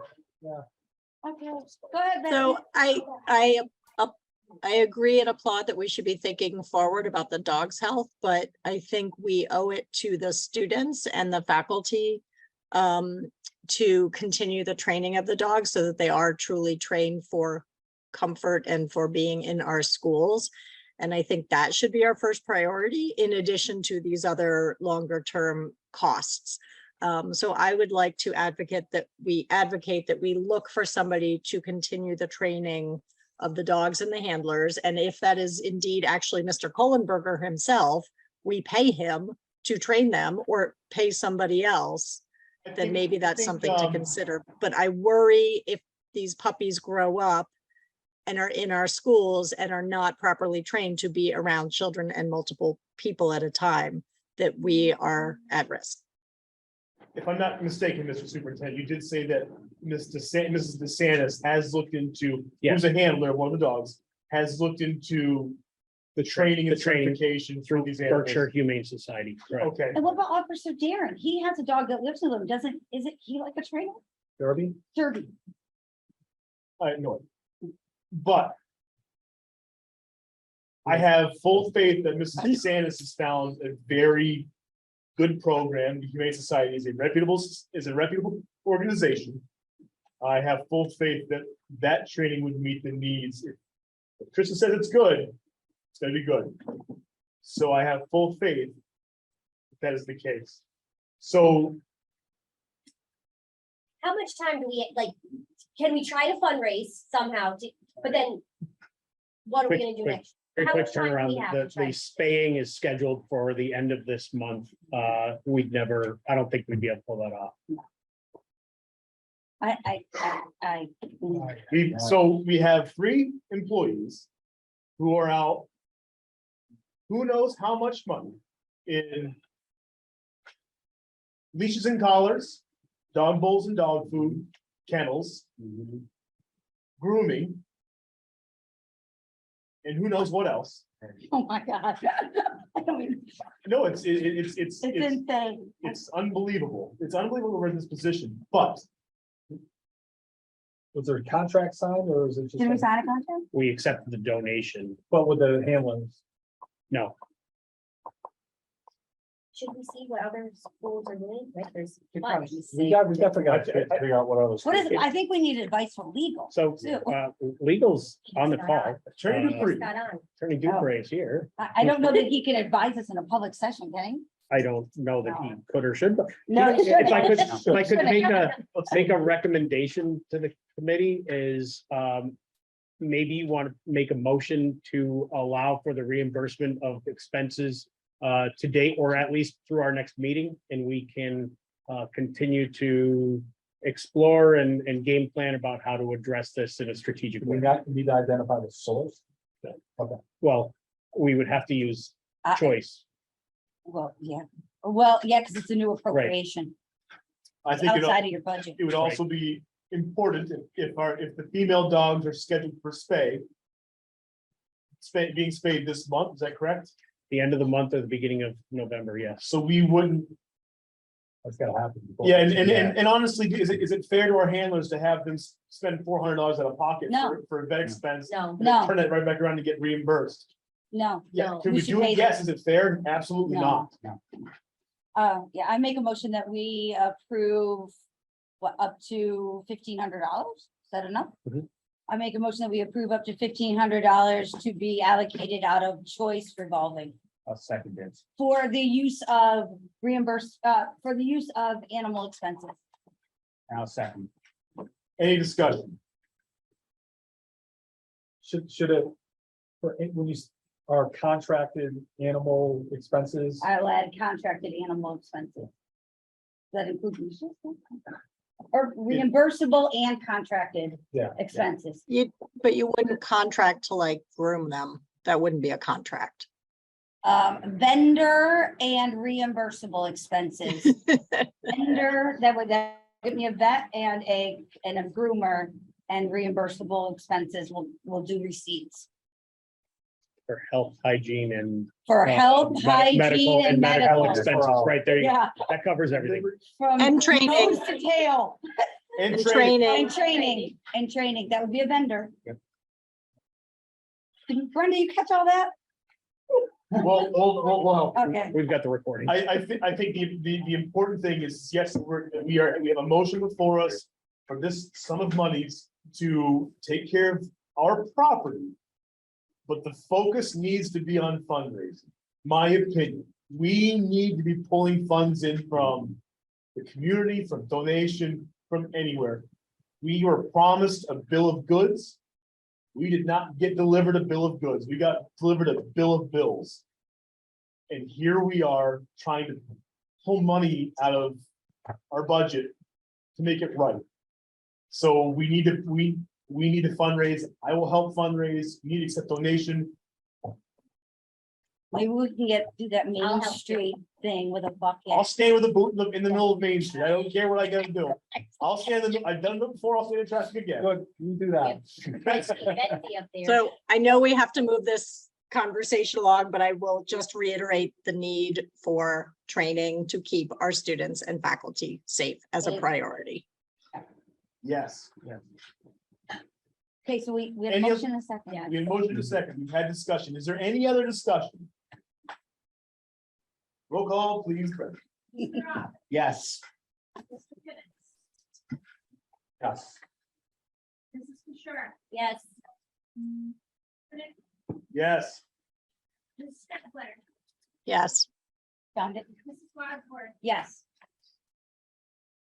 Okay. Next is political messaging. I will start this conversation out. Just by, I think everybody in this room is very much aware of what I do professionally. But for those of you who do not know, I am an active law enforcement officer. I serve our community. I don't serve this community. I serve a local community. And so I have taken a fairly objective approach to this out of fairness to the issue before us. I do have a very subjective opinion. But I will work through this issue objectively with the concerns of our constituents best in mind. Anyone else like to speak? Basically, what's before us is that, so there was some concerns brought forward by members of the community about a month ago that employees of the school were not allowed to display certain messages. I think that we heard from a member of the community at the beginning during public input that the thin blue line, which represents police, or Blue Lives Matter, which would also represent police, were not being allowed to be displayed by employees within our school, along with Black Lives Matter as well, being political messages. There was a lot of discussion that this was this came forward as a dress code issue. But then the superintendent did remind us there's actually a policy about political. I got it here in front of me. It's file INB, teaching about controversial issues and controversial speakers. That was being used to facilitate this prohibition against these messages by faculty in our schools. So that is the background as far as I'm aware. I mean, for myself, I am an educator. I teach government. I used to teach history. Now I'm the inclusion teacher for those two classes. And the thing is, though, that we do talk about many various issues. However, as an employee of that district I'm in, I have to be neutral, regardless what the issue is. If I express my opinion on something, I could be leading to something like this. It could be miscued, it could be misrepresented, it could have been whatever disagreed. I have to be neutral. Because if I express my opinion, if we take forward that I may be influencing based on my role as an educator. Now, again, when I look at the issue that go forward, I mean, when we do talk about this, sometimes I bring in family stories. It's not my opinion. I'm presenting facts. That's my job. And it's for the students to decide themselves to figure out where they want to go with. And again, for me, it's objectivity. I have to be. It's not whether what the issues in front of us. We talk about a lot of controversial issues. But I cannot say one side or the other.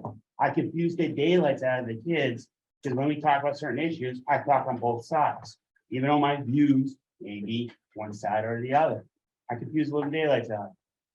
But my point is that a role of an educator is just my opinion as one educator. I don't speak for everybody. I speak for myself. And as myself, that you want to create an environment for all students to be able to discuss the issue. feel safely on this. There's been a district where I worked at where my opinion was in the minority. When they talked on certain issues, I was afraid to speak up because I was not part of their line. It is hard to be a teacher these days, talking to government class or history class, where any of the content you bring up could be questioned or controversial. And this issue with political messaging, I mean, for me, yes, I have family members who are police officers. I have family members who are nurses. But I cannot bring in the perspective of this way or that way. Because that's not my job. My job is to be an educator and to teach those kids forward to make their own decisions in critical thinking. Even if you look at that policy that Mr. Berkshire has sent about influencing, the role of influencing. You don't, to me as an educator, you don't want that on your conscience.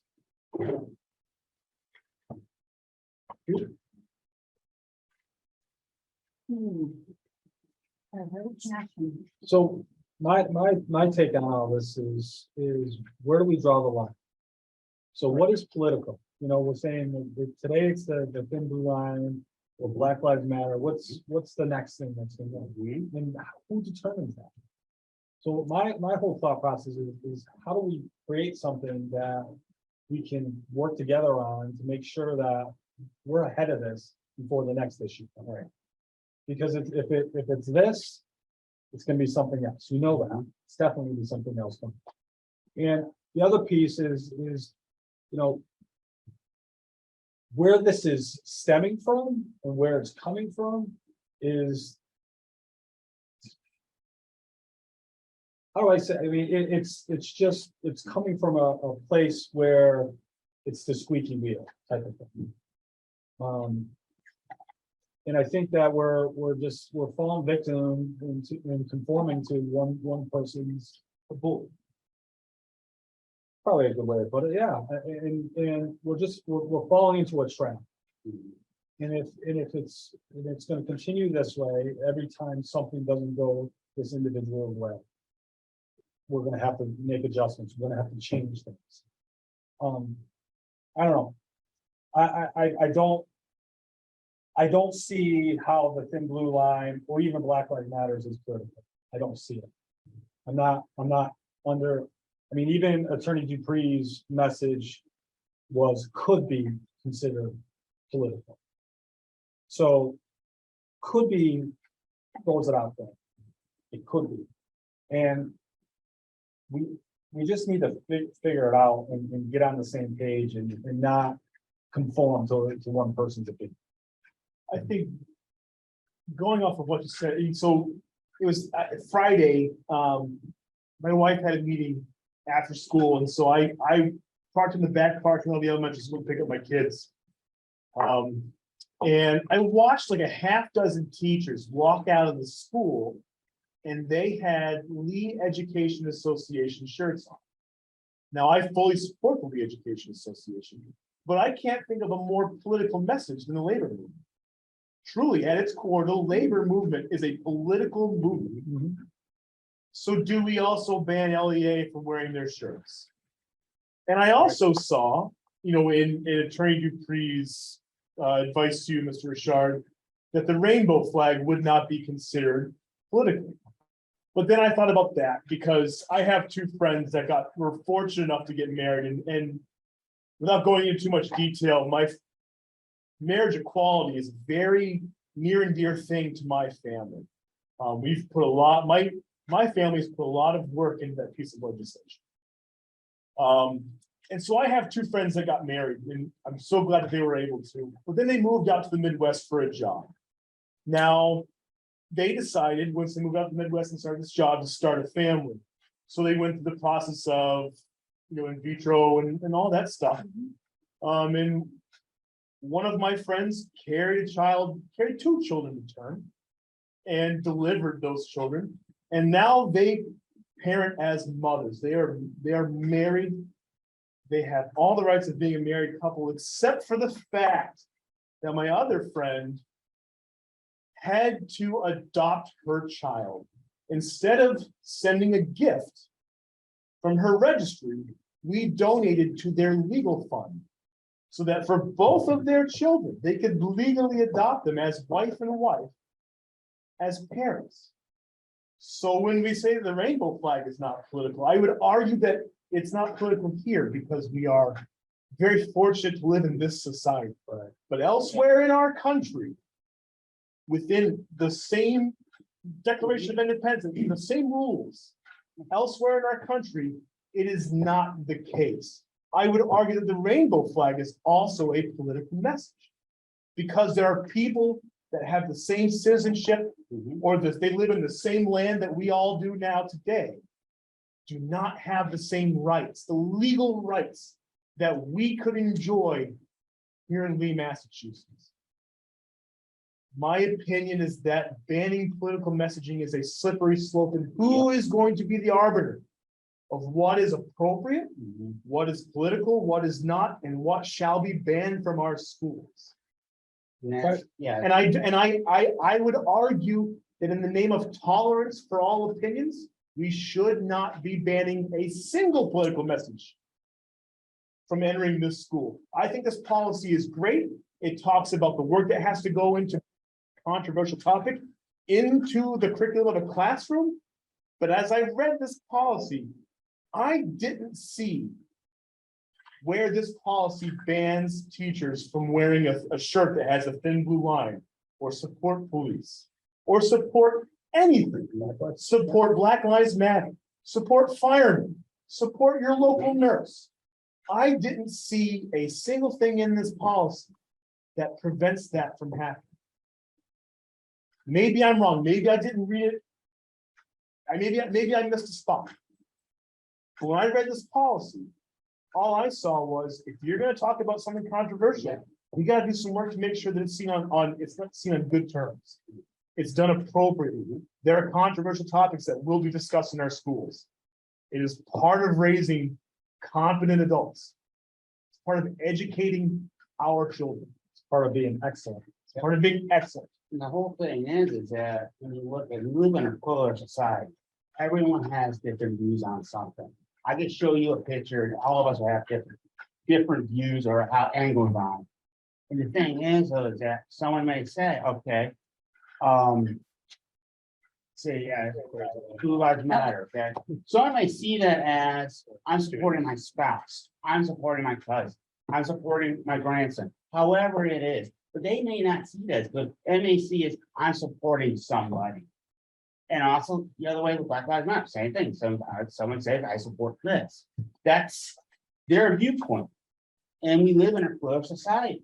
Think about our kids when they come into school, they're coming from many different perspectives.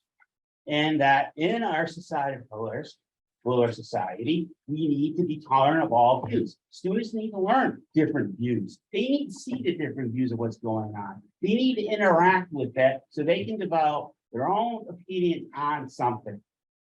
And again, even though I'm politically neutral in the classroom, I'm encouraging what I see as developing them to be citizens to think critically about what's going on. That's Betsy. I fully support and agree with the concept of teaching tolerance and understanding and seeing opposing viewpoints.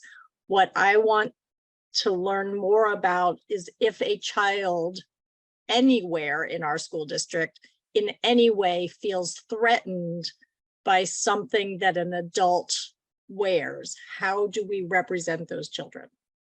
And how do we respond and react with those children? No. That's the thing. If I could, this is a classic example of a phrase that I use a lot is it's not a problem till it's a problem. And it wasn't a problem until it was brought to our attention that it was a problem for a student in a school to see that messaging, which is why I reached out to legal to get the counsel on what to do. And I responded to that legal advice. And what we don't know is if there's more than one child who might feel threatened. I mean, maybe nobody, but maybe there are others we just don't know on any which side, blue, black, blue lines, black lives, all of that. So I would very much like to learn from people outside of this quote unquote room on how we best understand and work with our students and our teachers before I'm ready to make any vote or discussion. So my question is, this particular child that was threatened by an individual wearing a blue thin line, right? Is that was the case? The threat was the blue. So should we be revisiting our SRO services that we have that we replaced? Is that something we need to take a look at? Because we have a police officer on campus during the court. I mean, if that's a true threat, then I would imagine having an officer would pose a similar threat to this child. There's certainly a possibility. And what about our police department? We walk into school tomorrow morning. What about our police department? Be blocking intersections for us. Is that a threat to that child as well? I guess this is the slippery. I want to, so this topic, this is Russ Duperay. We shouldn't, this is a topic about political messaging. You need to avoid talking about, one particular kid, or it's the students in general. And it's a topic that is really, from a legal perspective, it doesn't matter if it's one kid or 100 kids or thousands of kids. It's the same legal principle, but I don't want the public to get the impression that this is about one kid. It's really a legal issue, and as far as how you want to handle it. But I would just caution you that, we can't be saying it's one kid or two kids or 5 kids. I appreciate that. So when we're talking about children, I think and I would be remiss if I didn't bring up my daughters. My daughters are going to a school where now, whether I want them to know it or not, they understand that their father's profession. When we talk about what I do for work at home, I help people. That's what I do. At the end of the day, I help people. Just depends on how I have to do it, but that's what I do. Their dad goes to work every day to help people. But now when their mom goes to work, they know that she can't wear anything that supports what their dad does. They see their dad's profession as a noble profession, where people who are victimized, people that are hurt, people that are lost in more ways than one, their dad is the person that goes and takes care of those people and puts them in front of the services that they deserve and that they need, regardless of what that is. But now it's kind of a dirty secret at school because mom can't support dad. So we're talking about children. And I understand. I'm sorry. I'm just exactly. I don't think so, because he's speaking from his. Yeah, I'm comfortable having this conversation about my family. In general, I am. Forgot what I was saying. You had something you wanted to say. Something quick and small. Political messaging aside, if we just look at how this all came, it's staff dress and attire, and just coming from an educator, each professional has something they need to wear, right? So doctors are wearing their scrubs. Russ up there is in his shirt and tie, and there's us. I'm imagining. I was gonna say there is a certain level or expectation as educators of what you are wearing. So I guess for me, I'm not seeing a place where ever we need to have any words, pictures, because you should be business casual attire. Well, here's what's interesting. So Where I'm it's just sitting status here. quo with your khakis and your collared shirt or your dress or whatever you're wearing. I don't know. There's never a time for me as an educator where I'm going in a t-shirt or sweatshirt that says anything. Political messaging aside, no graphics, I guess is where I'm talking. So what's, I mean, So if we keep I it was basic, just sitting here looking for the dress code. We don't have one for Staff. But, yeah. So we don't have one, right? So it's silent in our policy. Our policy is something, our book is what we live by.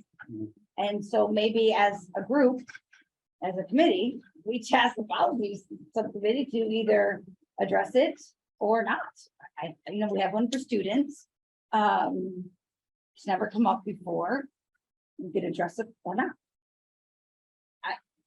I don't know There's if we just an want to go down that expectation, like, slope. There's an expectation, a certain level of dress as an educator, like you should walk up to the school and be able to know who's a teacher, who's the student, who's the parent, who's the, so if that was the case, then there wouldn't be any, I don't know. I think we also have a bigger thing, like, we're so fortunate, and I'm sitting here thinking, with everything going on in all the schools, we've been so fortunate, you know, you don't hear a lot of us talking about DEI, we should, full disclosure, everything we should do should be about equity, and equity isn't about you and I have the same thing, it's about you have what you need and I have what I need, and therefore we have equitable services. I think we need a lot of support for whatever students have going on and whatever is triggering whatever reaction they're having. We have to address that on their needs. I think we need a lot of support for staff and education, and we are the supportive educators. And so this may be an opportunity to talk about noble professions of people who put their life on the line to support us in life of service. And I see the police officers that go in and see those kids, they love them. And so if we have students in there that have fear, they say students go to school with 2 backpacks. The ones they put their book bags in, and the one that carries all the other stuff that we don't know about. And maybe we just have to separate the fact that we have to help the student who has all that other stuff in their backpack. We have to help them with that. And this just happens to be a topic that it's unfamiliar to us. And that as a board, it's uncomfortable too, but we can help them. I don't know what that looks like. I don't have that answer. I think. Russ, were you gonna say something? Yeah, I was wondering if it'd be helpful if I just kind of give you the legal basis for some of what I was writing to Mike, Please. just as a Yes. baseline. Please. So back with the Vietnam War, you may remember it was a pretty largely disseminated decision, Tinker. So it was found that students could wear armbands in regard to the Vietnam War. And the Supreme Court ruled in favor of the kids. And in Massachusetts, the state constitution and law provides students with pretty broad rights in regard to speech in schools. That principle, however, does not apply to staff. So staff, it's actually the reverse, which is they typically have, in a public school, they are not supposed to make it known or share their own political viewpoints in the classroom. So the issue has become over the last few years, and it really wasn't one before, but it's certain staff have brought in various symbols and images and flags and different things. And what it's created is a lot of conversation among students and other staff about whether that should be allowed or not. And it isn't as clear as it could be. So the rainbow flag, normally what I say about that is that's an area where it may be gray. Actually, it might be a gray area because it's not necessarily a political movement. I mean, if you just simply say as a teacher, the laws provide that equality, that certain groups are protected, and those groups are X, Y, and Z, and that's something that we all strive to meet that expectation and support. That's not a political movement because that's actually protected by law. So all you're doing is enforcing the law and making it clear the school does so and that type of thing. It becomes much more difficult. And what I've seen throughout the state is that a number of people will complain if a Black Lives Matters flag or symbol goes up in class. And a number of different people will complain, and sometimes the same people, if there's a Blue Lives Matters or a blue line flag. So I guess when you just step back and look at it, what it's done in all of those places is distracted from education, because it's not really, none of those things are about education. It's about a particular point of view. It's about supporting a particular cause, supporting a particular line of or profession even. However, that's not really the teacher's role in the classroom. The teacher's role in the classroom is to teach kids the curriculum and to teach them to think about all those issues. But it's not, when we were all kids, and I don't remember this at all, really knowing what the teacher's political views were. That's just something that's not supposed to come into the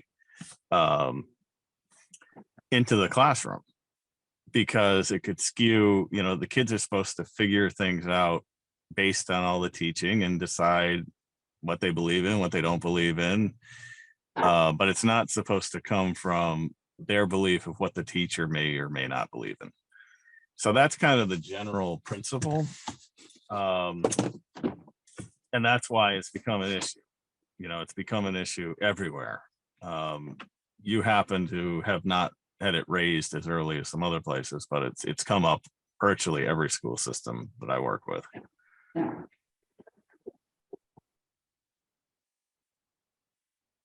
So what I hear Russ saying is that we should look into a policy for a dress code for Yeah.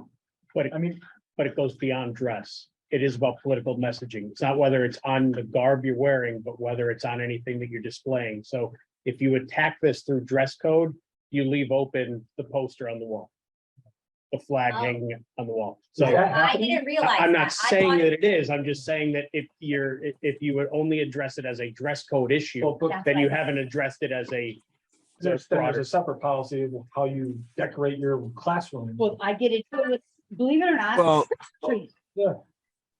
it's even more broadly, it's really political messaging. I mean, it's even what you communicate to kids. Like I've had some staff that essentially said in class, you should vote for a particular person for president, and here's why. Or your family should vote for a particular person for this position.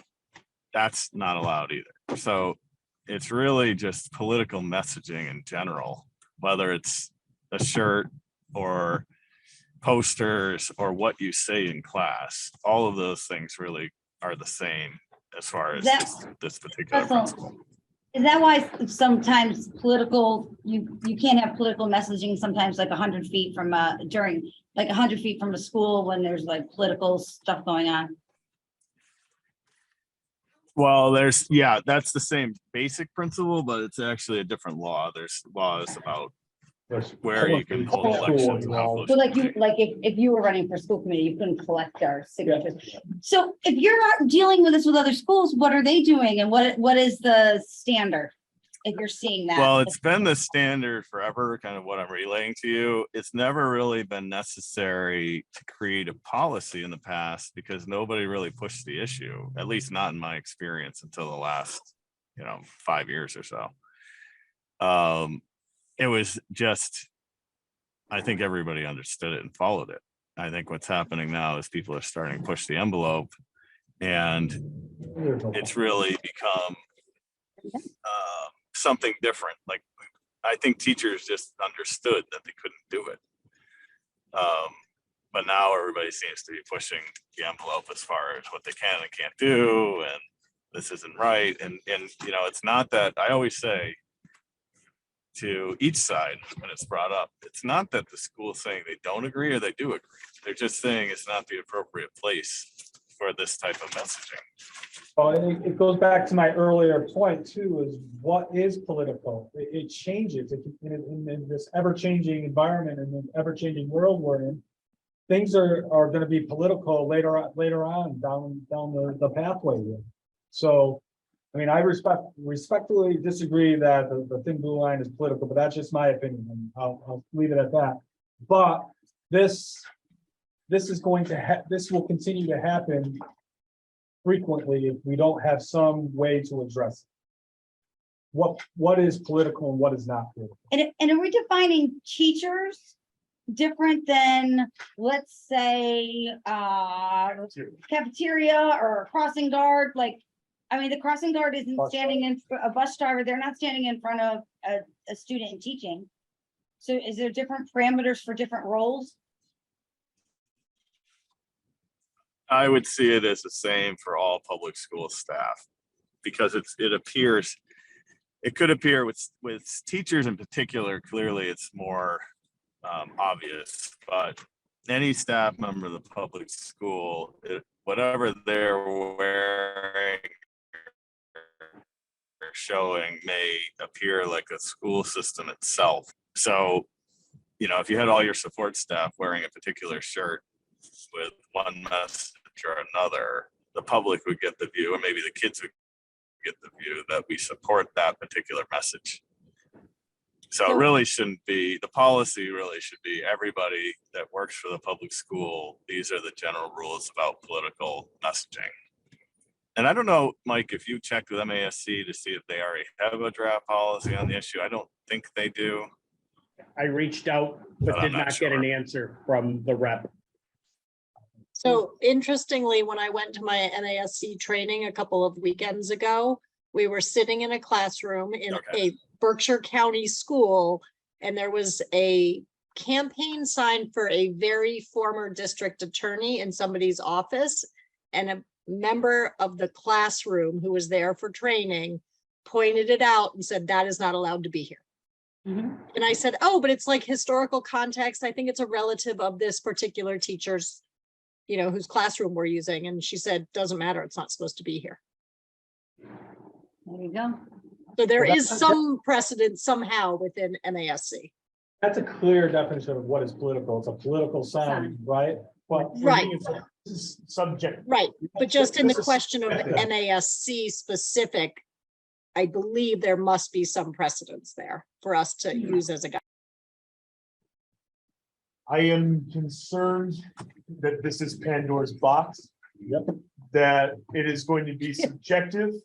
You're gonna need a book. I don't think that recycling is, and I'm just throwing out just an absolute crazy random thing. Recycling is a political campaign. They want to save the earth, that whatever. Right? So now how do we do it? But again, my heart breaks and bleeds right now.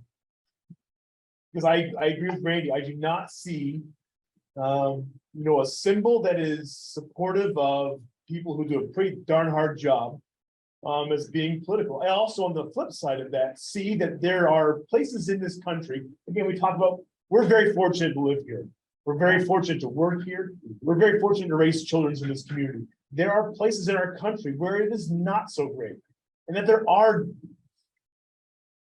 not great relationships between law enforcement and the people they are duly sworn to protect. We are so lucky to live here. And that's why this stings so bad. Is that the men and women that are out there, men and women that patrol the town of Lee, that check the doors of these buildings every single night, that show up in emergencies, that show up routine, come in to read stories to our kids on reading day or whatever it is. I do that in uniform. I read to our kids on Dr. Seuss's birthday, whatever day that is. It is a hard thing for us to come to terms with, because of the quality of policing that we experience here. And I'll tell you right now, my heart breaks. It breaks and bleeds for so many people in our schools right now, for so many kids that have to understand that their loved one's profession has been derailed and politicized and is now on the chopping block. And that Of being canceled. and being canceled. We're not there yet. I know we're not. There. We're not there yet. But I just, You're giving voice to the topic. And that is a good thing, Kurt, right? We're here talking about it. It's not in the shadows. And it's in a very public debate. And no one's written a policy yet. And you're giving voice to it. The only thing that I see is that makes my job harder. Okay, think myself, put me through yourself in my shoes as an educator, going in front of kids. And I talk about, I wear something, next thing you know, I'm in the purple office explaining what I did. And next thing you know, it goes, I'm very much aware of that. I know, it makes it really hard for me. I'm very much aware of that, and I respect that. And you're talking to someone that walks on the tightest of tightropes 40+ hours a week. everything that I do, everything that the people do. I understand what you're saying, and I get it, but at a certain point, where is tolerance? That's, Where is tolerance for differing opinions? Where is tolerance for? It's Pandora's box, and this is. I don't know, it's tough. This is a tough issue. To me, has no easy answer. It's a tough issue. I mean, yes, people risk their lives every day going out there to keep us safe. Yes, I understand that. My kid wants to be a police officer. And when we went to the Berkshire festival, he told the Berkshire sheriff guy he wants to be a police officer. Like I said, my nephew is a police officer. And on his first day, he had a real tough one. And I appreciate all the service people, what they need to do. I have family who fought in World War I and World War II, beaches in Normandy. And I support all that. That's my personal opinion. But in the classroom, I have to be careful. That's what I'm getting. And I do believe realistically, this is a slippery slope. Because one thing may be political today, another may be political, that wasn't political now, may be political 5 weeks from now. And that's then we need to be back here again, even if we had a policy. Then where does it end? I guess. Well, the other piece too is protecting Mike and the principals too, for making decisions.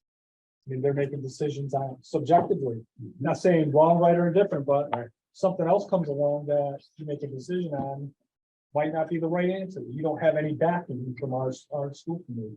At least creating a policy, whatever it is, that you have some backing to move further.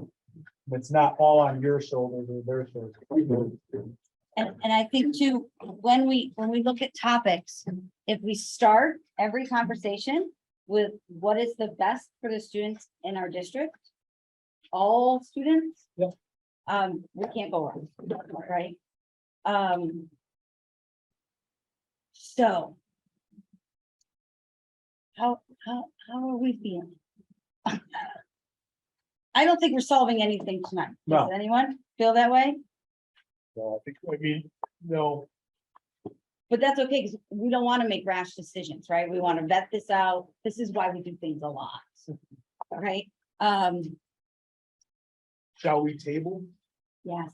And I think we should, this is what as a member, I would like to bring someone in that is like an expert on political messaging and just like diversity, equity, all of that, because I think, there's some passion here, and I think we need someone to talk with us, walk us through this. Get us, on a support us through this, and and then we'll talk about a policy. Like, we don't have to go write a policy right now. Yeah. I think we have employees who have been hurt. I think I heard some really like passionate hurt feelings. I think we got to deal with that, and so that they feel heard and supported. I think we have a superintendent that we have to support too, right? Very much. You feel out there. I feel like you feel out there. So we have that, and we have administrators that are probably sitting back there thinking, oh my God. Yeah. Back there, so we gotta do that, support that. It's also really. We're living through something really, like, no one, we have, right, no one's done that. I mean, everyone's living through this. We've gone through a global pandemic. We're trying to educate students. The world's upended and we're all just trying to survive, so. I always say, give each other grace, Absolutely, Right. yeah, absolutely. give each other grace, people, So move that to old business. old business, Table it for next month. table it, I vote for tabling it.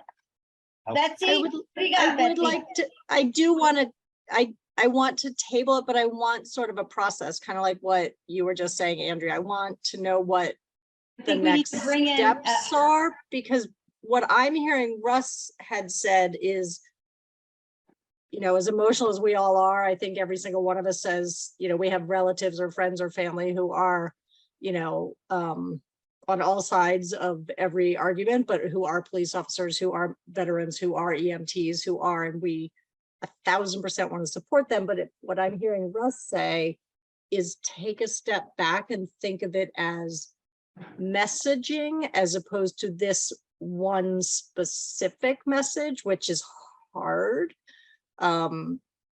So I feel like I want to know next steps, because I don't want to get here a month from now and have these same conversation. Yeah. Well, same I would conversations, recommend- which are also super important. So I don't want to discount that, because I feel like we all need to have those emotional pieces, but it's also our job to take a step back, gather the data, gather the information, and try to see down the road and down the future. And I personally do not feel equipped to guide that conversation. And so, as Andrea was saying, somebody else perhaps can step in and help us guide the conversation with Russ as well, maybe. I don't know, but I don't want to just table. I want to table with action steps, if that's Well, appropriate. I recommend sending it to the DEI committee, which is Kurt and I. Objective opinions only. Right. And so I'm going to recommend that we get someone who is an expert or a schooled in. Are you on that committee too? It's actually, Awesome, three of us. Okay. I think it's actually Aaron, Randy, and Oh, it's not Andrea. me. It's not you any longer. No. Oh, I got, There was like some conflict when Yeah, you're right. I'm on. I think you are, yes. Oh, this is the So whole committee would I this wanted to be- So then you on. can get back on. No, I don't care. You guys are good. I got a lot of stuff. So Would it be it's going the to- DEI, would it be the DEI subcommittee or the policy subcommittee, or a joint meeting of both? You have a joint meeting of both, makes a quorum of the school. committee. basically makes the school. Oh, never mind. The school committee meeting. Well, I just. Because I think it's more policy too than any, I don't know. You start it. I think you start at DEI, then you go to policy, then you go. Okay, So the three of So you- so let's make I would accept a motion to submit this issue to the DEI subcommittee. I'll second it. I'll I'm- make the motion. I'm not, I would accept the motion. I'm not making. I'll make it, you, All right, go I make ahead. the motion to send it to the DEI subcommittee. All right, I'll second. Is there any discussion? Hearing none. Roll call, please. Mr. Robin? Yes. Mr. Kenneth? Yes. Sure. Yes. Yes. Strickler? Yes. Rockford? Yes. Okay, so future business, our next school committee meeting is November 8th. Regular time, same place, same channel. And then the next item on the agenda is I'll adjournment. make a motion that we adjourn. I'll second it. Any discussion? Hearing none. Brenda? Mr. Robin? Yes. Mr. Kenneth? Yes. Mrs. Fisher? Yes. Nichols? Yes. Strickler? Yes. Rockford? Yes. It is 9:19 PM. Thank you, everyone.